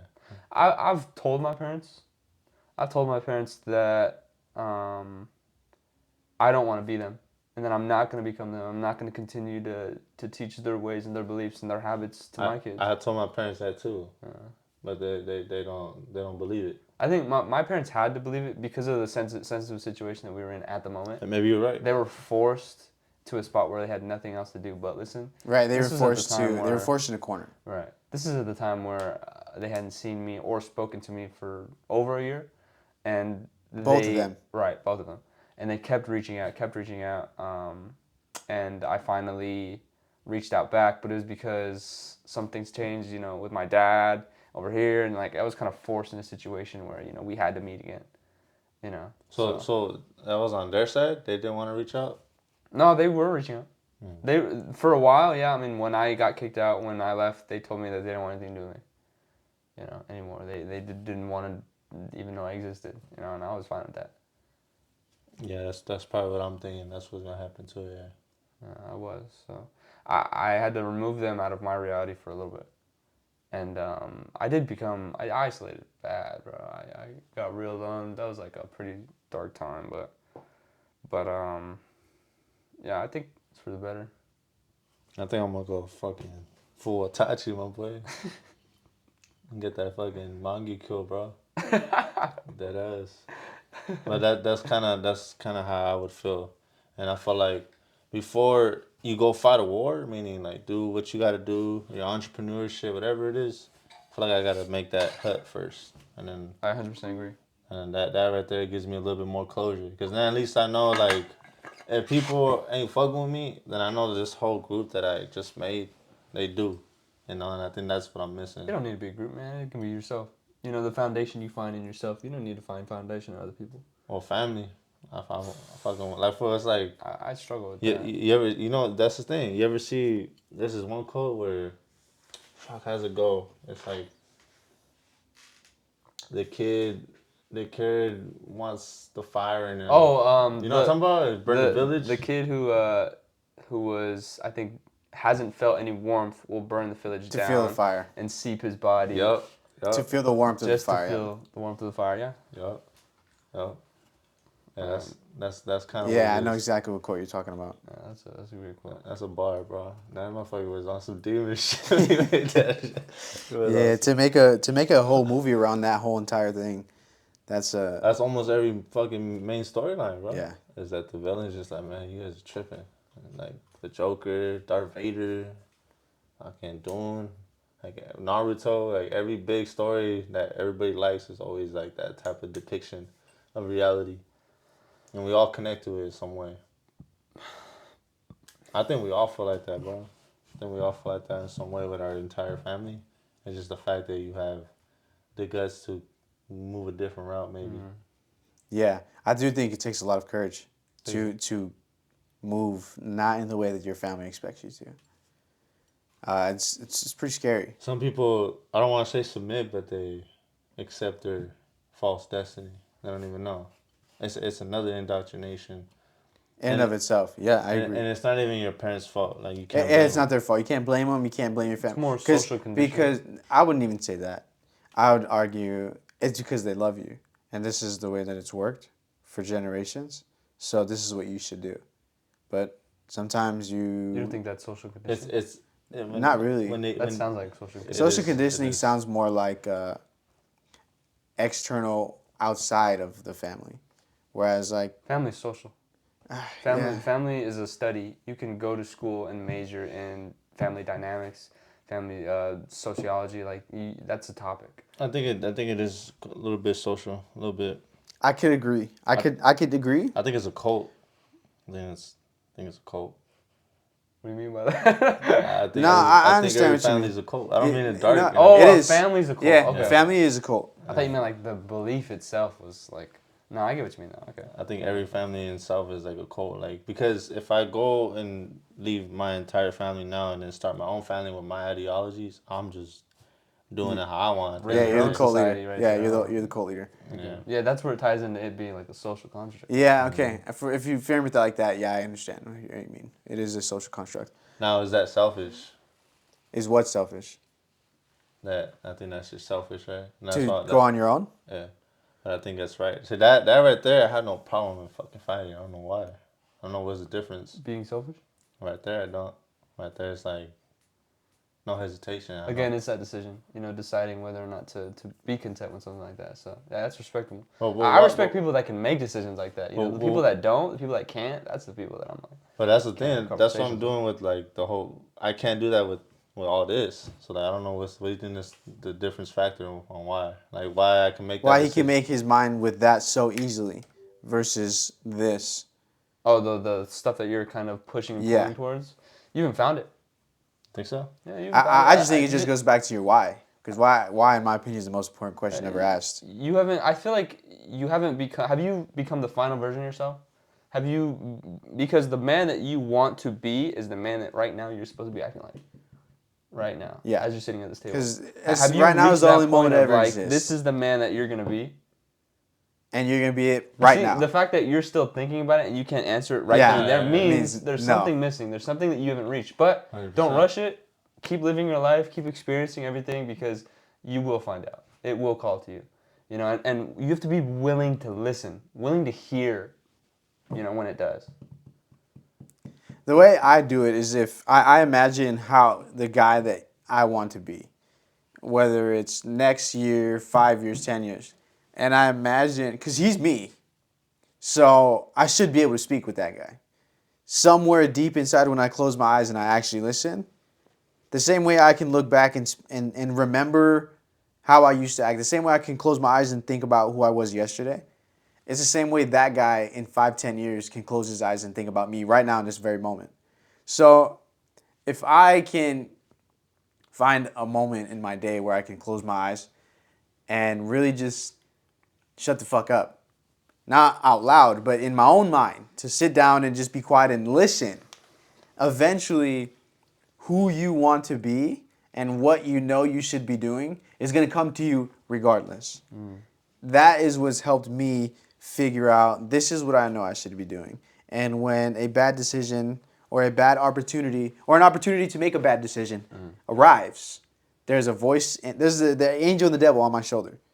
And that's what helps me decide what I should and shouldn't be doing at any given moment. And that's what makes you connect right now with that guy that you imagine yourself being in 5, 10 years. So once you figure out this guy, you can just do that, pull him, and put it right here. But you haven't seen it yet, I'm assuming. You haven't seen that guy down the road that you can like sit across from. You can put him across from you right now and say that that's the guy that you're going to come out on top as. Yeah, I don't know. Yeah, exactly. I think it's different. I think I had like three avatars I want to be. Yeah. Yeah, but it's hard to pick. You know, the funny thing is, I think they're all the same person. You would think. I don't know. Why is that? No, because his answer makes actually more logical sense than you. Because how could you have 3 different versions of yourself, whereas why wouldn't all 3 versions be just you? Why are you assuming that they're 3 different people when they can't just be all the same person? I don't know.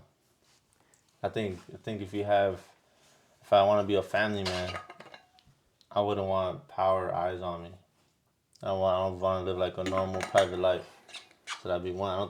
I think once you introduce public knowledge and public expectation for people when they're watching you, I think you can't live a normal family life. I think it's just like completely taken away. So there's stuff that's on the table that you value that conflict with each other. Yes, sir. So you see them as separate. Yes, sir. It's all a part of you. Yeah, but how do you live a private life? How would you do it? If people like want to take a picture with you or something, how would you do it? You could do it. I feel like, you know what I'm saying? Like, if you live like the other food that's not big, he's probably just like, man, that sounds peaceful as hell. You don't got no one coming up to him. It's just like a normal private life. I think you're focused too much on like the little stuff. I think you're focused too much on that minutia. Like, you have to look at the overall picture. Which is how many people are you affecting? When You're satisfied when you have your when message things getting are out. that Like close- you are truly becoming who you want to be. Right. That is all that matters. And everything has a price. Right. So, okay, you say you want to go to a restaurant and people want to come up and take pictures with you. Is that really weigh the same amount as you having a podcast where you have no ads and you're #1 in the world and you're as influential as Joe Rogan Experience? Or you are as big someone enough to be invited on Joe Rogan Experience? It doesn't hold the same weight as people know who my family is. That is the big picture. I feel like that's definitely the big picture. But you can also take another step. I feel like you can also look at it as all parts of yourself. Like, you really can understand it's all parts of yourself. And the things that other people do are not in your control, you know? But again, like, even though they conflict, even though some things that you feel might conflict with the others, it's still something that you feel. It's still something that you resonate with. And it's something that, if it's something that you've held on to for, how old are you? 24. If it's something you've held on to for this long, you know, you're 24 at this point, then I think it means something enough to actually, like, put it in your deck of cards. Exactly. Put it down. And that's what I've been trying to point out to him when sometimes he comes to me, like he's been saying this whole podcast, he doesn't want to do it. But I, as his homie, know he wants to do it because he has it in him to have the conversation like this. Not many people can have a conversation for an hour and 42 minutes and go in depth about all the things that we're talking about and specifically be aware of what is holding you back and what's the philosophy behind everything that you believe. Like, what is it that's affecting you? It's psychological. Most people can't even identify those things. So he has that. And I think he can identify those things. I think he just overthinks it. I think you just need to trust yourself. that's probably what it is. He's putting it in a really good perspective. That it is probably that you don't trust yourself. And I would argue that it's just you have convinced yourself that those are different people. How did you trust yourself? Took a lot of doing. How did you know? How did you know that was it? I'll be honest, like, I've had a lot of hard times in my life to where it seemed like everywhere I looked, somebody else believed in me more than I believed in myself.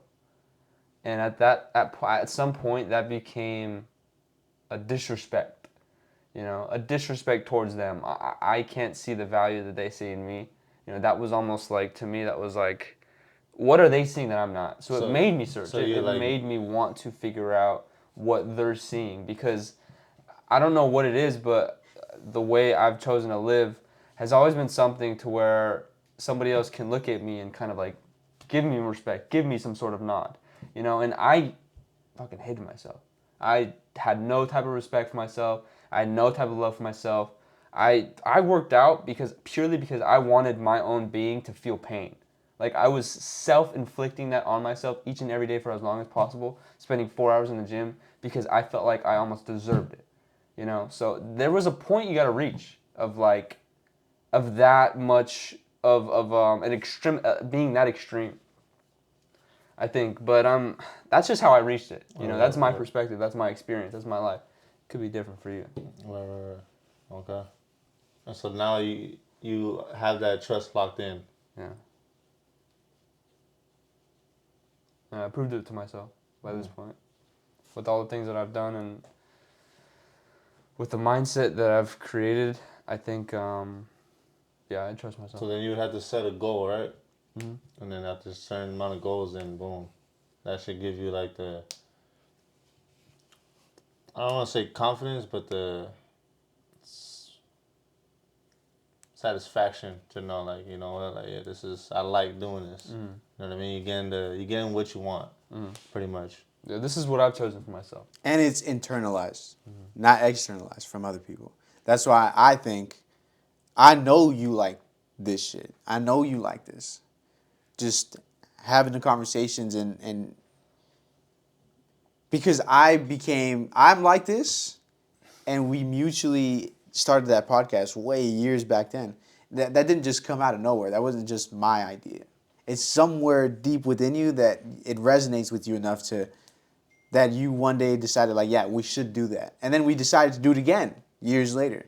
So, I mean, I'm just here, I guess, as your homie to tell you, like, you should just do it, bro. Like, just do, and I'm not even talking about podcasts, but, like, whatever it is, whenever there's, like, that, in my opinion, unnecessary weight of honor in some aspects of your life where I feel like it doesn't need to weigh that much in that regard.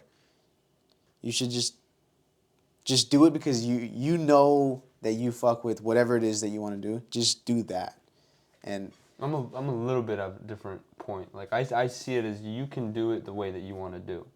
You can do it the honorable way. Like, you just got to figure out how. There's a way. Yeah.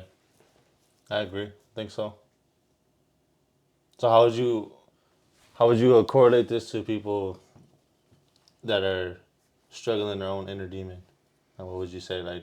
Struggle. Keep struggling. Wake up every day and struggle. Wake up every day and endure. Stay there. Because you're going to see something. It's funny how everything is so different, right? Everybody has like a different type of traumatic experience. Yeah.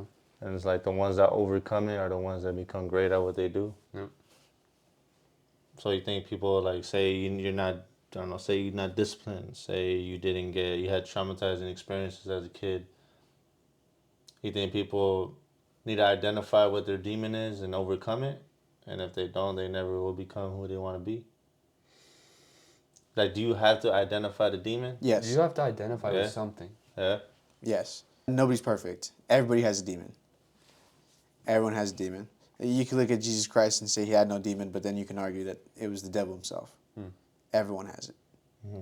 The only way you can grow is if you identify what was it, whether it was a quote-unquote generational curse or something that happened that started in your generation. Everyone has a demon. Nobody's perfect. No family's perfect. No parent's perfect. Everyone's learning. Everyone's growing. This is everybody's first time living. Mm-hmm.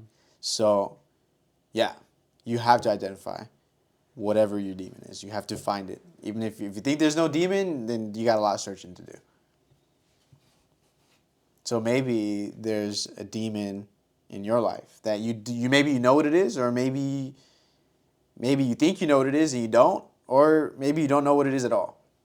But from what I've listened to the two of you going back and forth, and he's probably giving you better input on your situation. I would say, like, from my opinion, I feel like you probably haven't found that, and that's the reason you haven't found your why. That makes you solidified in one side and whether you want to do it or not. That's my opinion. Where do you want to be in 5 years? In 5 years? Directly in 5 years? At that point, I want to be in a situation of leadership. I want to be leading a group of people at that point. 5 years after that, I see myself... Leading what kind of people? In what way? I think the purpose that I've given myself is the same way that I've kind of lived out my life. I think I just want to lead people by living the right way. I think I don't care what demographic of individuals I reach at any given point in my life. In 5 years, I just want to have reached a demographic. So that would be in the workforce right now. That's what I'm trying to work up to. When I become this position, I have to show that I can kind of work with people. That's where the money is being able to influence. It really is. It's being able to step into a workforce and say, this is the way to go. Like, this is why we're not succeeding. This is the way to go. Follow me. You know what I mean? So after that, that's just a step. That honestly is just a step to the end goal of overall pursuing my purpose in leading whoever will follow. Why do you think like 80% of Americans get the burnout? Like maybe when they go get a degree and then 10 years after they're just not rocking with it. People. Well, like they'll settle. It's like a settle. It's like a settlement. Like fuck it. It's my life. That's exactly what it is. It's selling. It's selling yourself. It's selling yourself short. It's having something that's viable. If you can't be bought, if you can't be, if you're unwavered, it goes past the point of money. It really does. Like, because what you want will demand cost, will demand sacrifice. Each and every step of the way, each and every new sacrifice that you have to make, you have to look at it and decide, is this worth the end goal? And sometimes you may meet something. I may meet something in 5 years that I step towards, and that sacrifice means that much more to me at that point, and I have to change my entire life path. I'm fine with that. It's because that's nature. Nature is change. That's the guarantee of nature. Everything's going to change. Everything's constantly changing. So, I don't necessarily... I'm not afraid because I feel like anywhere I go, as long as I have a strong sense of self, I'm going to be cool. So, how would you give say someone's trying to do something like 10 years, 5 years, like what would be the best way to approach set plan where they don't have to settle for whatever they think they want or society wants? See, in that specific question, that's the reason why I'm pursuing what I'm pursuing, to answer that question. Because the only way I can answer that is by living it, by experiencing it. If I can hold on to something for 10 years, if I can make it somewhere for that long, because that's, the frame of time that you're asking me right now. Right. I want to be able to live that, and I can stand in front of this person with my whole heart and tell them how to do it. Because regardless, I may not have all the answers, but I'm going to figure out a way. And I'm going to be able to share that to the people, below me, next to me, across from me. I don't care. Like, I just want to be able to show. So right now you're like a guinea. Right now, yeah. Basically, right now I'm at step 1. So right now you're trying to... Just pass the exams. Right now you're trying, and then once there, then you want to be able to start portraying that message. What about you? That makes sense. Where am I at? No. Where do you want to be in 5 years?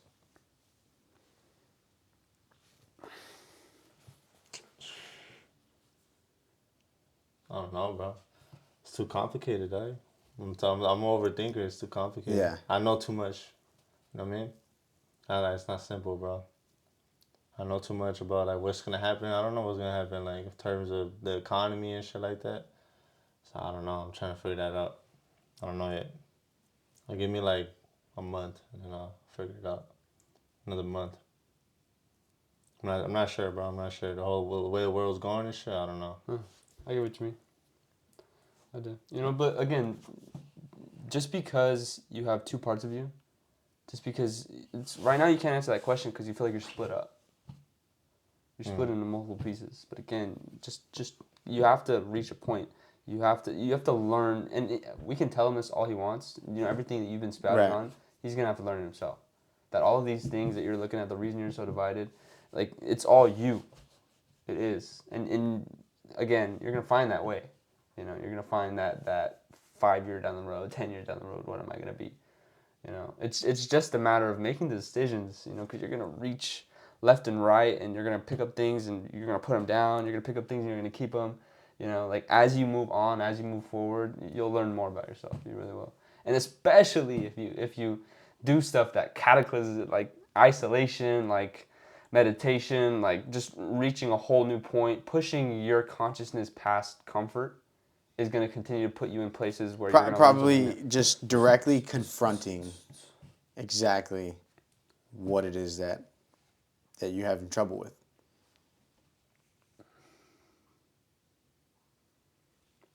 So I guess we're just gonna have to see, dog. Yeah. I'm gonna have to be in a fucking room and just think about that.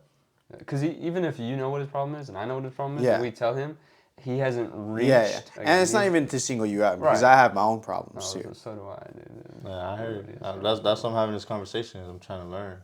Yeah. I'm trying to grow. I'm trying to see different perspectives that I don't know.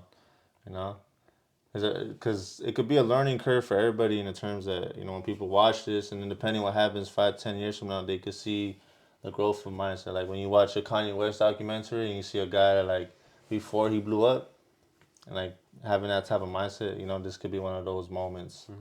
Specifically with you or like who knows what people can achieve.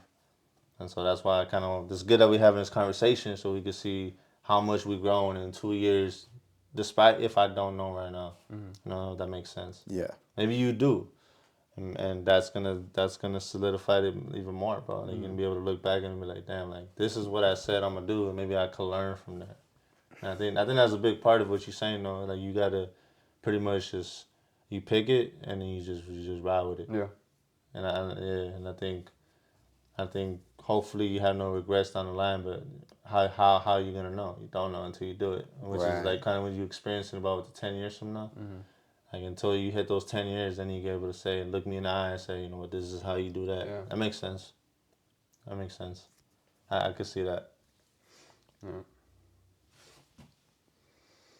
Yeah. I know what you mean. So you felt like you chose your warrior? You already chose your path? Yeah, I think my problem isn't in selecting the avatar. I think I have a clear cut picture of who it is I want to do and who it is I want to be, but my whole thing has always been discipline. Has always been staying consistent with whatever it is I want to do because I'll get motivation to do certain things. Like I've always started going to the gym and then I'll stop because I get lazy. I started vlogging because I love vlogging and I love recording moments in time, like conversations like this or memories with people. I just love having it because I hate letting things go. I always want to just hoard as many memories as possible. And it's the avatar that's not the problem. It's me sticking to one thing that I'm saying, okay, this is who I'm going to be. And then when shit gets hard, and hard being like, I'm fucking tired today. I actually disagree. I think it's the same problem in a different angle. Explain. What do you think? You know what I'm saying? I think that... You mean in an aspect where I don't trust myself? For me, that's not what I see. I more see it as his decision not to get to that point because he's constantly telling himself the same narrative. Like I've heard him speak, and I've heard him speak about that specific subject, and I think that right now is his reality. And I think until you're willing to reach out of that, because as it sounds like you're comfortable with what's happening. As much as forgiveness as you need to have to yourself, because consistency is hard. Right. Consistency is a monster. It really is. Day in and day out, staying consistent, it takes almost a sense of insanity. Yeah. It really does. That's It's almost, something that it's to me, it's the dragon I haven't right. slayed. That's almost what it is. It's the funny thing is, it's really as simple as stop telling yourself that narrative. Just stop associating with this is just what I do. This is just what continues to happen. Like, you have to deny your reality. You have to deny what you are. You know what helped me with that? I just get bored, bro. Like, I can't. Yeah, bro. Like, I just have to do something. Like, I just can't. That's funny. Like, if I watch TV or something, I just get bored. Like, Yeah. That's what really makes me just stay disciplined and consistent. I'm just fucking bored. Right. That's why when people can't do it, and bro, it was the judgment saying, I'm like, man, just you don't get bored, bro? How the fuck you not bored? Like, I was playing Xbox today for like 2-3 hours, and then I couldn't play. I had to go do something. And I started looking at the ceiling, and it's like, I don't know what the fuck. I was just bored, bro. And then that helps me get consistent. But maybe you have to find a way to manipulate and get that. Just disassociate that from result. that entirely, and that mentality. Entirely. That's just remove it. That's just like there's some type of like disorder or like personality trait for you got to be consistent. There is like, for me it's probably ADHD where I just like gotta like do something. Yeah. And that's probably what I correlated with. But you have to find some way to manipulate it to get that end result of consistency. Yeah, because no matter what I've done, I've always somehow managed to outdo tomorrow. Every single time. Whatever it is. Do you think it's psychological? Maybe it's a psychological thing. It is a psychological thing. Where I just say I'll do tomorrow. I go to the gym tomorrow. I didn't wake up today. I go tomorrow. I'll edit tomorrow. I'll record tomorrow. Even though I have so much passion for all this shit, I do tomorrow. And I don't know why I do that. But the thing, I think What do you do besides that? If you're not going to do it, what do you do? I'll just find any other reason not to do it. I'll find a reason. Like, I'll go hang out with family. Would you entertain yourself? Would you do a hobby? Like, what else would you do that's not that? Be on my phone. Just waste time. Waste time somehow. Whether it's on my phone, find someone to go hang out with. Bro, it's so easy to waste time now. Yeah, it's like, it's play video games. That's why I sold my PlayStation. I sold my PlayStation because I would play video games. I'd go on my phone. I'll go to the movies. This is PS5. Damn, bro, I would have bought that. I should have told you, dude. I didn't know. I posted on OfferUp.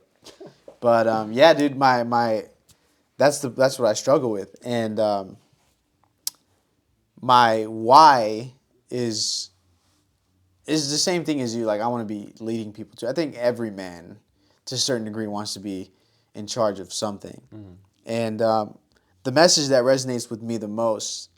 Like, for you, what you said earlier was, what was it? To be able to change people's minds.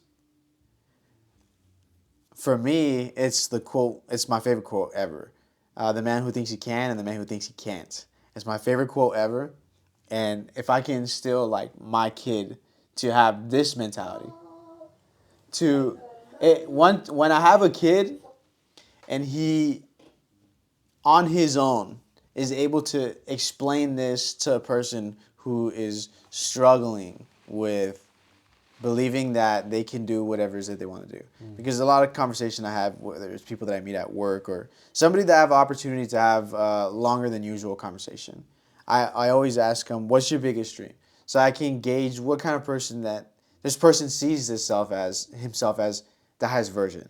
That way, because I want to talk to that guy. Like, I want you to get into that mindset. I want to talk to him. And I wanted to ask him why you're not being that guy. Because in reality, I'm not being that guy either. So maybe from whatever is deterring him from being that, I can learn from him. Or just somehow for both of us to connect as to why we're not being the highest version of ourselves. But I know that one day, if I can install this exact mindset into my kid, then I know I become the highest version of myself. Just because, well, he could do it. If he could do it, this isn't a movie. He believed in himself, and you can too. Oh man.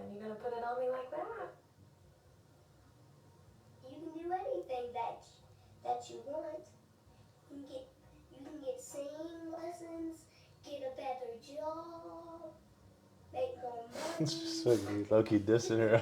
Right. You could live in the White House someday. You could be president. Me? Do what you want to do. Yeah, It's not about it's not up to other people. it's true. It's up to you. It's true. I love you. What? Yeah, so that, if your kid is able to understand that and believe it, because that kid believes that, then, and only then, will I feel like I have come to do what I needed to do. I've accomplished that. But the only way I'd be able to truly instill that belief into him is for me to be right now doing this, what I need to do with this, editing it afterwards, vlogging, and every single thing afterwards. You know, every aspect needs to be checked off for me to become somebody that I need to do. But it all starts with my demon, which is just that reality that I've accepted for so long. But that should, you should be able to overcome it, dog. It's, I don't know. You know, the day I did it was I was at work one time. And I was 18, just got my first job, and it's a warehouse job, right? Bro, I'd never worked in my life, so I'm already like I was just the most laziest guy because I never worked. I didn't know what it was to work. And it's a warehouse job, so it's physical. We're doing pallets and shit, right? There's this guy that's older than me. He's like 40. And everybody around me, like all my friends are my age, and we just fucking around. We're not really taking the job serious. We're just getting by. I just want the paycheck. I don't give a fuck about the work production. I don't give a fuck. Like I'm just here. It's dead. And, oh, she died? Yeah. When did it die? I don't know. Fuck. Check it out. This shit, it's good. Yeah. This shit cured my laziness. So, like I said, I was in a warehouse, right? It's my first job ever. This older guy that's 40 years old, and we're just fucking around. He's yelling at us, and he's like, "Man, I need this shit done." An hour goes by, we were about to leave, bro, and I seen all the work, and everybody's just leaving. I seen all the work that we left. We didn't finish, bro. And I seen this guy. He had to get it done, bro. Sometimes he told me he does like 14 hours, and he gets salary, so he don't get paid the extra hour like we do, right? And then I turned around, and I was just like, damn. So then I was like, I'm gonna stay. I'm just like, I felt like a straight like bum, bro. Like there was no. You didn't have honor. I felt like a bitch, bro. Like I just felt bad. Like everybody just walked out, they didn't give a fuck. And I was just like, man, you gotta be such an arrogant asshole. Just even though we don't care about the company itself, it's just like imagine that guy, right? So then, bro, we start within a minute. This motherfucker's 40 years old smashing, bro. And he's like, we finished like 3-4 pallet 3 orders, we're done, right? It took like 10 minutes. And he looks at me, he's like, was that so fucking hard? I was like, nah. And ever since then, bro, that's when I started busting my ass. Because I saw how quick it was. Like, everything you could do is so quick. Like, when you go to the gym, if you just go, instead of, like, thinking about this shit for, like, 10 fucking minutes, you realize how easy this like, everything is just, like, layups, bro. It's just about doing. You know what I mean? The hard, like, if you could just make it to the destination and just show up, you're good. I agree. It's That's constantly about just showing up for yourself. That's probably the hardest part, bro. But once you there, it's cake. What do you think? I agree with you, 100%. I mean, I see that. I think I gotta tell that to myself all the time, you know. But I mean, I'm not gonna say I've mastered the art of consistency and discipline. Mm-hmm. It's something that I've been practicing. It's something that every now and then I do slip up on. But again, it's about looking to yourself in the mirror and saying that you're gonna show up. You're going to, like, declaring that to yourself. I think that's what's most important. That continues to push you, even if it's just a small part of you, like, closer and closer towards reaching that stability. You gotta break through laziness. It's reality. like the perfect way to explain it. Like when we're all procrastinators and we go to school and we have this book report. We fucking will wait till the last day to do it. We don't give a fuck. On the day, that same urge you had to finish that shit, that's how you should, like, do it. You should have done it on the first day. Yeah, like you have to get that energy and manipulate it to right away. Yeah. To once you get the assignment, you take that energy where you would do it last minute and then do it right away. Yeah. If you could master that, bro, everything's cakewalk. Because at that point, once you typing up that essay, bro, all of a sudden your fingers are God, bro. Like, you ever had that? Yeah. No, absolutely. It's been my whole life. One thing I've learned about myself is that under pressure, I'm a diamond. It's like after high school, the real pressure. Bro, tell me you're not like LeBron, has like fucking yeah. dunking on fools. Like Yeah. this. straight flowing. A's. I've written multiple papers in a night to come in. I didn't even sleep because I started my paper at midnight, and I came in at 7 in the morning. I finished at 6:30, and I got a day on the paper. And you find a way, right? Yeah. Like, no matter what, you find a way. But that mindset, It's It's- self-destructive. exactly. No, it's not self-destructive. At least not for me. But it's just, very. I don't think it's self-destructive. It just waits for the last minute. It's And if just- I don't have a timer, if I don't have a shot clock, Uh-huh. for some reason, it just resides within me. It It's doesn't come out. self-destructive for one reason. You think so? Mm-hmm. Because what it does is, if you think like that, that is keeping you at the same point. This You're entire gonna time. reach something, and that you're all not of a gonna do sudden it. demands a little bit extra from you. And you're not And gonna when do you it. hit it, because you think pressure makes me excel, and all of a sudden you hit this wall of like, this is the first thing I've ever met in my entire life where pressure didn't help me. Like, I just fucked everything up. I just fucked it up. You know, I put myself in such a situation to where, because you're pushing it close. You know, every time you feel like, you know, you're meeting those end goals, you're waiting, you're putting more and more pressure on yourself. There's going to come a point where either that pressure breaks you, or the event itself, the pressure's not enough to pop you over. Yeah, it's just you. And it's self-destructive. It's a ticking time bomb. You It's a underestimated ticking the time event. bomb. Yeah. Yes, you underestimated. Yeah, it really is.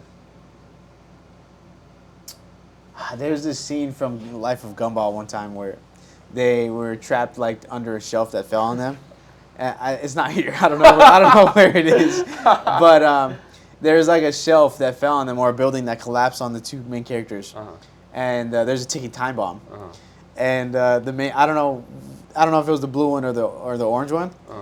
but one of the characters was free, Uh-huh. and the bomb is about to explode. There's like 30 seconds, and he's just laying there. And the other character goes, "What the fuck are you doing? Hurry up!" And he's like, "Oh, I'm just waiting for 10 seconds left. That way I can like actually do something and feel the urgency to do it." Yeah. So that's what I'm gonna do. And then, to me, I don't know why I see it. It was like I've only seen it one time, but that clip stuck with me Yeah. randomly as I was watching at my grandma's house. And I was like, "That's so funny," because I feel like I do the exact same shit. Like, I have the papers due in 2 days. Okay, I'll do tomorrow. Yeah. I used to do the same shit. Papers due tomorrow. Okay, I'll do it after I take a shower. Yeah. Okay, I'll do it after I eat a bowl of cereal. Yeah. But what you're assuming is that reality is going to continue to demand the same things from you. Shit. Well, Don't, yeah. yeah. You that's it. end it. You end it. All right. Well, this is a podcast that I've been wanting to have. These are the two most philosophical guys that I know, and I've been wanting since I even started this podcast. It was an idea of mine to get both these guys at the same time. It was a really great conversation, as I expected it to go. I really appreciate them coming out. Blas and Ryberry, or fucking Donnie Darko, or fucking Ranieri Bermudez, whatever the fuck you want to call them. Yeah. I'll put their shit in the description. I know Donnie has his own podcast. It's called Top Boy Podcast. I'll link all of their shit together. It was a really good conversation, in my opinion. So appreciate you guys for coming out, dude. Cameras died as usual. So one of the mics died. So I don't even know whose mic is dead. I think that's his. Probably. Everything's dead. We got 2 hours in, so everything always dies. That's usually how it goes around here. So if you listen this far, I appreciate you, and I should have these guys back on pretty soon. So we'll just end it right there.